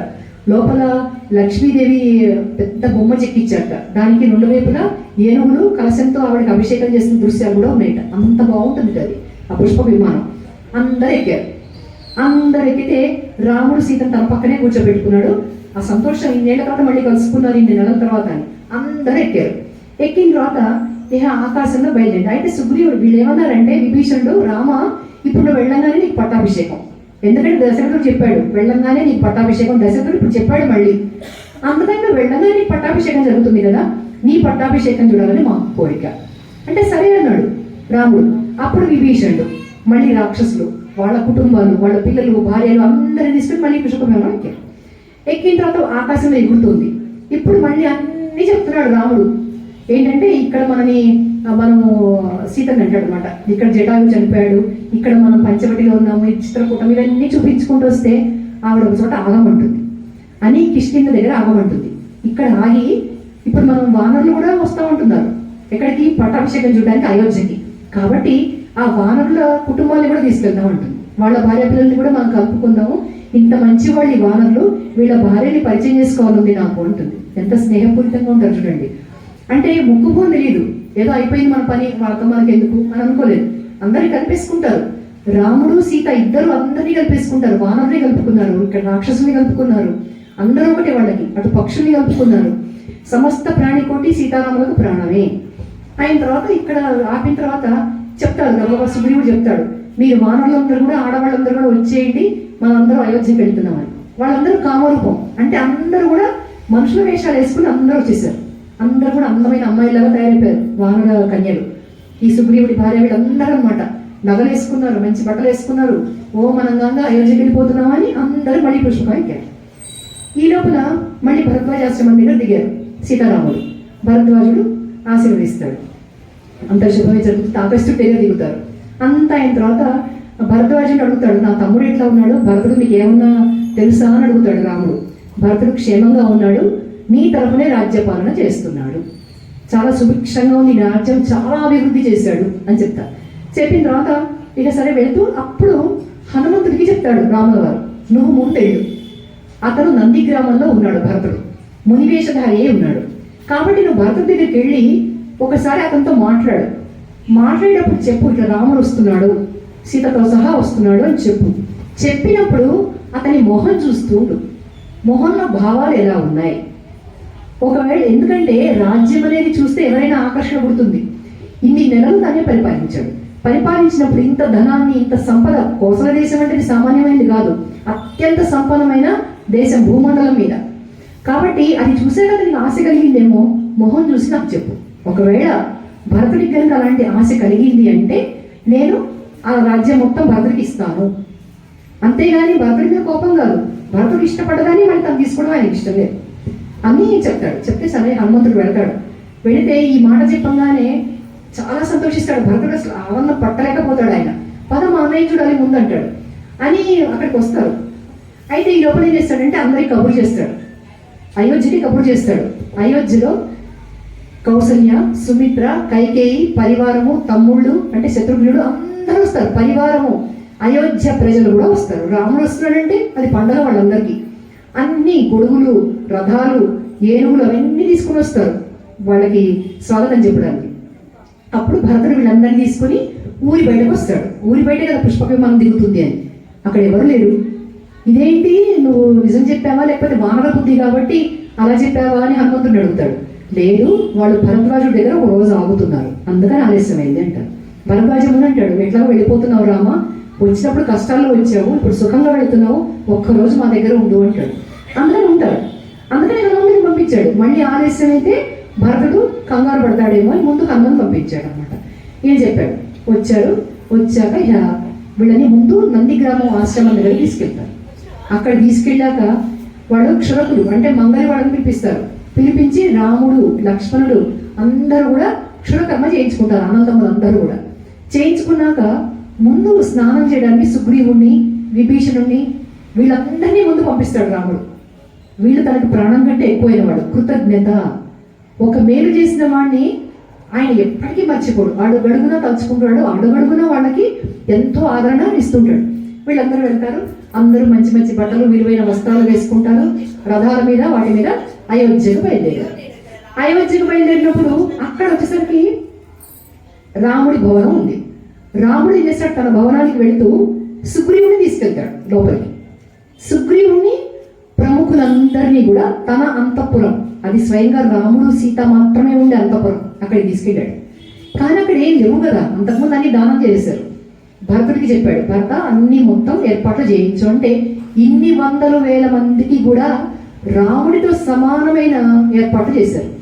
అంటే అట్లాంటి పడకలు చెయ్య అంటారు, వజ్రాలు, రత్నాలు, పులిహేరి, అట్లా ప్రతి ఒక్కరిని కూడా ఎంతో గౌరవించాడు. ఇంకా అక్కలేమో సీతను చూసి సీతను అలంకరించి ఈ విధంగా వీళ్ళందరూ కూడా సంతోషంగా ఉన్నారు. ఇంకా ఇప్పుడు పట్టాభిషేకం సమయం వచ్చింది. పట్టాభిషేకానికి వీళ్ళందరూ కూడా అప్పుడు చెప్తాడనమాట భరతుడు, సుగ్రీవుడితో చెప్తాడు భరతుడు, దీనికి ఏర్పాట్లు చేయాలంటే మనకి నదీ జలాలు కావాలి, సముద్ర జలాలు కావాలి, అంత త్వరగా తీసుకురావడానికి నీ వాళ్ళే చేయగలుగుతారు అంటే వానరులని 4 దిక్కులో పంపిస్తాడు సుగ్రీవుడు. 4 దిక్కులో వెళ్తారు. అందరూ నదుల జలాలన్నీ పట్టుకొస్తే 500 నదుల జలాలు తెచ్చారు. అందులో హనుమంతుడు కూడా తీసుకొస్తాడు. ఆ తెచ్చేటప్పుడు వర్ణిస్తారు, ఆ కలశాలు బంగారు కలశాలు దగదగ మెరిసిపోతున్నాయట. వాటిలో జలం తీసుకొచ్చేటప్పుడు అక్కడ ఎర్ర చందనం చెట్లు అవన్నీ ఉంటే అవన్నీ మూత పెట్టి తెచ్చారు. అప్పుడు ఆ నీరు ఎర్రగా మిలమిల మెరుస్తుంది సూర్యకాంతి లాగా. అంత అందమైన దృశ్యాలు ఇవన్నీ కూడా శుభకార్యం జరుగుతుంది కదా. అన్ని తెచ్చారు. ఇంకా అభిషేకానికి కిరీటాలు కూడా నేను మమత సక్క అంటారు దీన్ని, అభిషేక పర్వాన్ని. ఇది విన్న వాళ్ళకి, రామ పట్టాభిషేకం విన్న వాళ్ళకి అంతులేని పుణ్యం అని చివరిలో చాలా చెప్తారు. ఆ మకుట సర్గాని అందరికీ కిరీటాలు వశిష్ఠుడు అంతా వాళ్ళకి సిద్ధం చేయిస్తాడు. సిద్ధం చేయించాక ఇంకా నదీ జలంతో, సముద్ర జలంతో వీళ్ళకి అభిషేకం జరిగిన తర్వాత వాళ్ళకి పట్టుబట్టలు, మంత్రోచ్చారణతో వాళ్ళకి ఆశీర్వాదాలు అన్నీ చేస్తే సీతారాములు సింహాసనం అధిష్ఠించారు. అక్కడ పక్కన శత్రుఘ్నుడు, విభీషణుడు, సుగ్రీవుడు తెల్లటి వింజామరులు అంటే ఇట్లా వీస్తూ ఉంటారు గాలికి, అతి తెల్లగా ఉన్నట్టు. ఆ తెలుపు ఎవరు వర్ణించలేరు. అది పట్టుకుని రాముడికి వీస్తున్నారు. లక్ష్మణుడు పక్కన ఉంటాడు, చక్రం పట్టుకుంటారు శత్రుఘ్నుడు. ఇవన్నీ ఇంత వైభవంగా రాముడి పట్టాభిషేకం జరిగింది. అయితే జరిగినప్పుడు ఈయన ఏం చేశాడంటే అందరికీ కూడా కానుకలు ఇచ్చాడు రాముడు. పట్టాభిషేకం జరిగిన శుభ సందర్భం కాబట్టి అందరికీ కానుకలు ఇచ్చాడు. ఇచ్చినప్పుడు వెలలేనివి ఇచ్చాడు ఆయన. ప్రతి వారుడికి కూడా ఆ కోట్ల మంది ఉన్నారు, అందరికీ ఇచ్చాడు. ఎవరెవరికి ఏమి ఇవ్వాలో వాళ్ళకి సరిపడా ఇచ్చాడు. వాళ్ళకి ఏది సరిపోతుంది, ఏది ఇస్తే వాళ్ళకి సరిపోతుందో అది ఇచ్చాడు. ఇచ్చిన తర్వాత సరే వీళ్ళందరూ సంతోషించారు. అప్పుడు ఆయన సీతకు కూడా ఒక బంగారు హారం ఇచ్చాడు రాముడు. అందరికీ ఇస్తున్నాడు కానుకలు, సీత కూడా ఒకటి ఇచ్చాడు. ఇచ్చిన తర్వాత సీత మెళ్ళలో ఒక ముత్యాల హారం ఉందిట, చాలా అందమైన ముత్యాల హారం. ఆమె దాన్ని తీసి బయట పట్టుకుని కాసేపు ఈ వానరుల వైపు చూస్తుంది, కొంతసేపు రాముడి వైపు చూస్తుంది. ఏం చెప్పట్లేదు ఆవిడ. అప్పుడు రాముడు గ్రహించుకున్నాడు. అన్నట్ట, సీత, ఎంతో విలువైన ఈ ముత్యాల హారం నీకు ఎవరైతే ఇష్టమైన వారు ఉన్నారో, ఎవరైతే నీకు అంతులేని మేలు చేసి నీ మనసులో చిరస్థాయిగా నిలిచిపోయాడో అతనికి ఇవ్వు అని అంటే ఆవిడ హనుమంతుడికి ఇచ్చింది. హనుమంతుడికి ఇస్తే హనుమంతుడు దాన్ని తీసుకుని కళ్ళ కట్టుకుని మెళ్ళ వేసుకున్నాడు. అంతేగాని మనకి ఎవరో చెప్తుంటారు, ఏదో సినిమాలో చూస్తాం, ఆ కొరికి అవేవి లేవు. ఆయన అతి పవిత్రమైన హారం అమ్మవారు తన చేతికి ఇచ్చి ఆయన అది ధరించాడు. ఇదంతా అయిన తర్వాత ఇంకా వీళ్ళు మొత్తం ప్రతి ఒక్కళ్ళకి కూడా సెలవిస్తారనమాట. ఇంకా వెళ్ళిపోవచ్చు మీ రాజ్యాలకి అంటే సుగ్రీవుడు వాళ్ళందరూ కూడా ఎంతో సంతోషించారు. శ్రీరామ పట్టాభిషేకం కనుల పండుగ చూసాం. ఆ కిరీటాలన్నీ కూడా ఎవరెవరి కోసం ఏ కిరీటాలు చేయించారో అందరూ ఆ కిరీటాలు పెట్టుకున్నారు. సీత, రాముడు, లక్ష్మణుడు, భరతుడు, శత్రుఘ్నుడు. అయితే ఇక్కడ యువరాజు పట్టాభిషేకం చేయాలి. అంటే రాముడి తర్వాత యువరాజు ఎవరు? రాముడు ఒక మాట అన్నట్టు లక్ష్మణుడితో, ధర్మాత్ముడివైన లక్ష్మణ, పుట్టి లక్ష్మణ అని విలువలేదు, ధర్మాత్ముడివైన లక్ష్మణ, నా తర్వాత నీకు యువరాజు పట్టాభిషేకం చేస్తాను అన్నాడు. కానీ రాముడి తర్వాత వాడు భరతుడు. కానీ లక్ష్మణుడు మరి ఇన్నాళ్ళు నేను అన్నయ్యతో ఉండి సేవ చేశాను కదా, వాడు ఎంత మంచి వాళ్ళైనా రాముడు ఒక దృష్టితో చూస్తూ ఉంటాడు ఎప్పుడు కూడా తమ్ముళ్ళని. అందుకే భరతుడి మనసు కనుక్కోమని పంపించడం జరిగింది. ఇప్పుడు అంటాడు అనమాట, అన్నయ్య భరతుడు నాకంటే పెద్దవాడు, అతనే రాజ్యాధికారి, అందుకని అతనికి యువరాజు పట్టాభిషేకం చెయ్యి అంటే, కాదు నువ్వు ఆలోచించు, నీకే చేస్తాను అంటాడు రాముడు. వినడు లక్ష్మణుడు. భరతుడికి చేసి తీరాలి, ఎట్టి పరిస్థితిలో నాకు చేయడానికి ఒప్పుకోను అని చెప్తాడు. అప్పుడు భరతుడికి యువరాజు పట్టాభిషేకం చేస్తారు. కాబట్టి అందరూ సరైన కిరీటాలు ధరించారు, అందరూ ఎంతో సంతోషంగా ఉన్నారు. రాముడు 11,000 సంవత్సరాలు పరిపాలించాట రామరాజ్యం. అసలు దాన్ని ఉన్నదాన్ని భరతుడు బయట నుంచే ఎంతో సమృద్ధిగా ఉండేటట్టు చేశాడు, ఏ లోటు లేకుండా.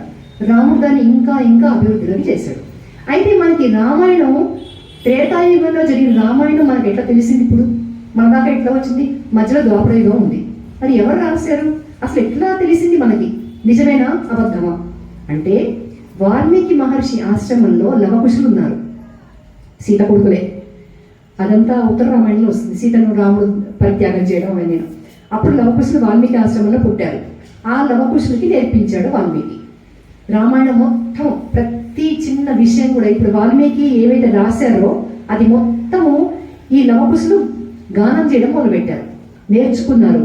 వాళ్ళకి సంగీతం కూడా వచ్చు, వాళ్ళు గానం చేసి ప్రతి వీధిలోనూ ప్రతి చోట మునులు ఋషులు ఉండే చోటంతా చేస్తున్నారు. ఈ పిల్లలిద్దరు కూడా ముని కుమారులే, కాషాయ బట్టలు కట్టుకుని పిల్లలిద్దరు చేస్తున్నారు. చేస్తుంటే ఋషులు వాళ్ళకి ఏం చేశారు, ఒక కలశం ఇచ్చారట. గిఫ్ట్స్ అన్నమాట. వాళ్ళు ఇచ్చే గిఫ్ట్లు ఏముంటాయి, ఋషులు ఇచ్చేవి నగలు నాణ్యాలు డబ్బులు వాళ్ళ దగ్గర ఉండవు. ఒక ఆయనేమో ఉద్ధరణ పంచపాత్ర ఇచ్చాడు, ఒక ఆయన మడిబట్టలు ఇచ్చాడు, ఇంకొక ఆయన కలశం ఇచ్చాడు. ఇట్లా వాళ్ళని ఆశీర్వదిస్తే ఇప్పుడు మేము ఏం చేయాలి అని వాల్మీకి అడిగారు కదా లవకుశుడు. మీరు వెళ్ళండి, దేశ దేశాల రామాయణం గానం చేయండి అని చెప్పారు. అట్లా ప్రతి చోట గానం చేస్తూ చివరికి నగరాల్లో కూడా చేశారు. నగరాల్లో చేయండి, కానీ రాజుగారు పిలిస్తేనే వెళ్ళాలి మీరు, అంతేగాని అంతఃపురంలోకి వెళ్ళకూడదు, మేము పాట పాడతామని అని చెప్పాట. రాముడు పిలవనే పిలిచాడు. రాముడి దగ్గర పాడారు స్వయంగా వీళ్ళు రామాయణం. ఇదంతా ఉత్తర రామాయణంలో ఉంటుంది. మనకి స్టార్టింగ్లో కూడా చెప్తారు వాల్మీకి రామాయణంలో. అది ప్రచారంలోకి ఎట్లా వచ్చింది అని డౌట్స్ వచ్చే వాళ్ళకి ఇది చెప్పచ్చు. అట్లాగే ఇప్పుడు సందర్భం వచ్చిందని చెప్తున్నాను. భగవద్గీత కృష్ణుడు అన్ని వేలు లక్షల మంది మధ్య చెప్పాడు భగవద్గీత. అయిపోయింది ద్వాపరయుగం, కానీ ఆ 700 శ్లోకాలు మనకెట్లా చేరినాయి? ఆయన ఏమి రాయలేదు, నోటితో చెప్పాడు. అంటే దీనికి పెద్దవాళ్ళు ఏం చెప్తారంటే, ఆ పంచపాండవులు ఉన్నారు, పాండవులు కూడా అక్కడే ఉన్నారు, పాండవులు వినబడింది గీత, అర్జునుడికి సంబోధించి చేశాడు. కానీ ఆ భగవద్గీత మొత్తం సహదేవుడి మెడలో ఒక స్ఫటికం ఉందిట. స్ఫటికం అంటే క్రిస్టల్ అంటాం మనం ఇంగ్లీష్లో. ఆ స్ఫటికం ఉందిట. ఆ స్ఫటికం ఏం చేస్తుందిట, ఎక్కడైనా మంచి మంచి శబ్ద తరంగాలు ఉంటే అది పట్టుకుంటుందిట, మన టేప్ రికార్డర్ లాగా అది రికార్డ్ చేస్తుందిట.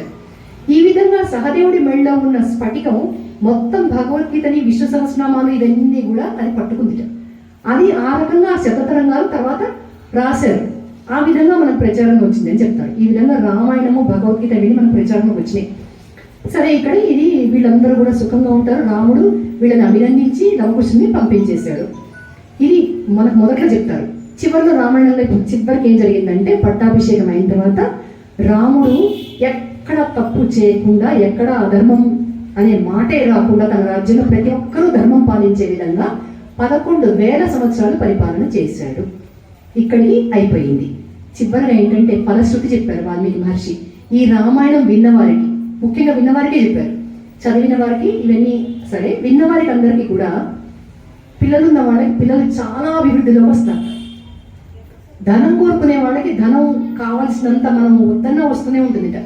ఆరోగ్యం కోరుకునే వాళ్ళకి ఆరోగ్యం, దీర్ఘాయుష్మంతులు అవుతారట. పిల్లలు లేని వాళ్ళకి పిల్లలు పుడతారు.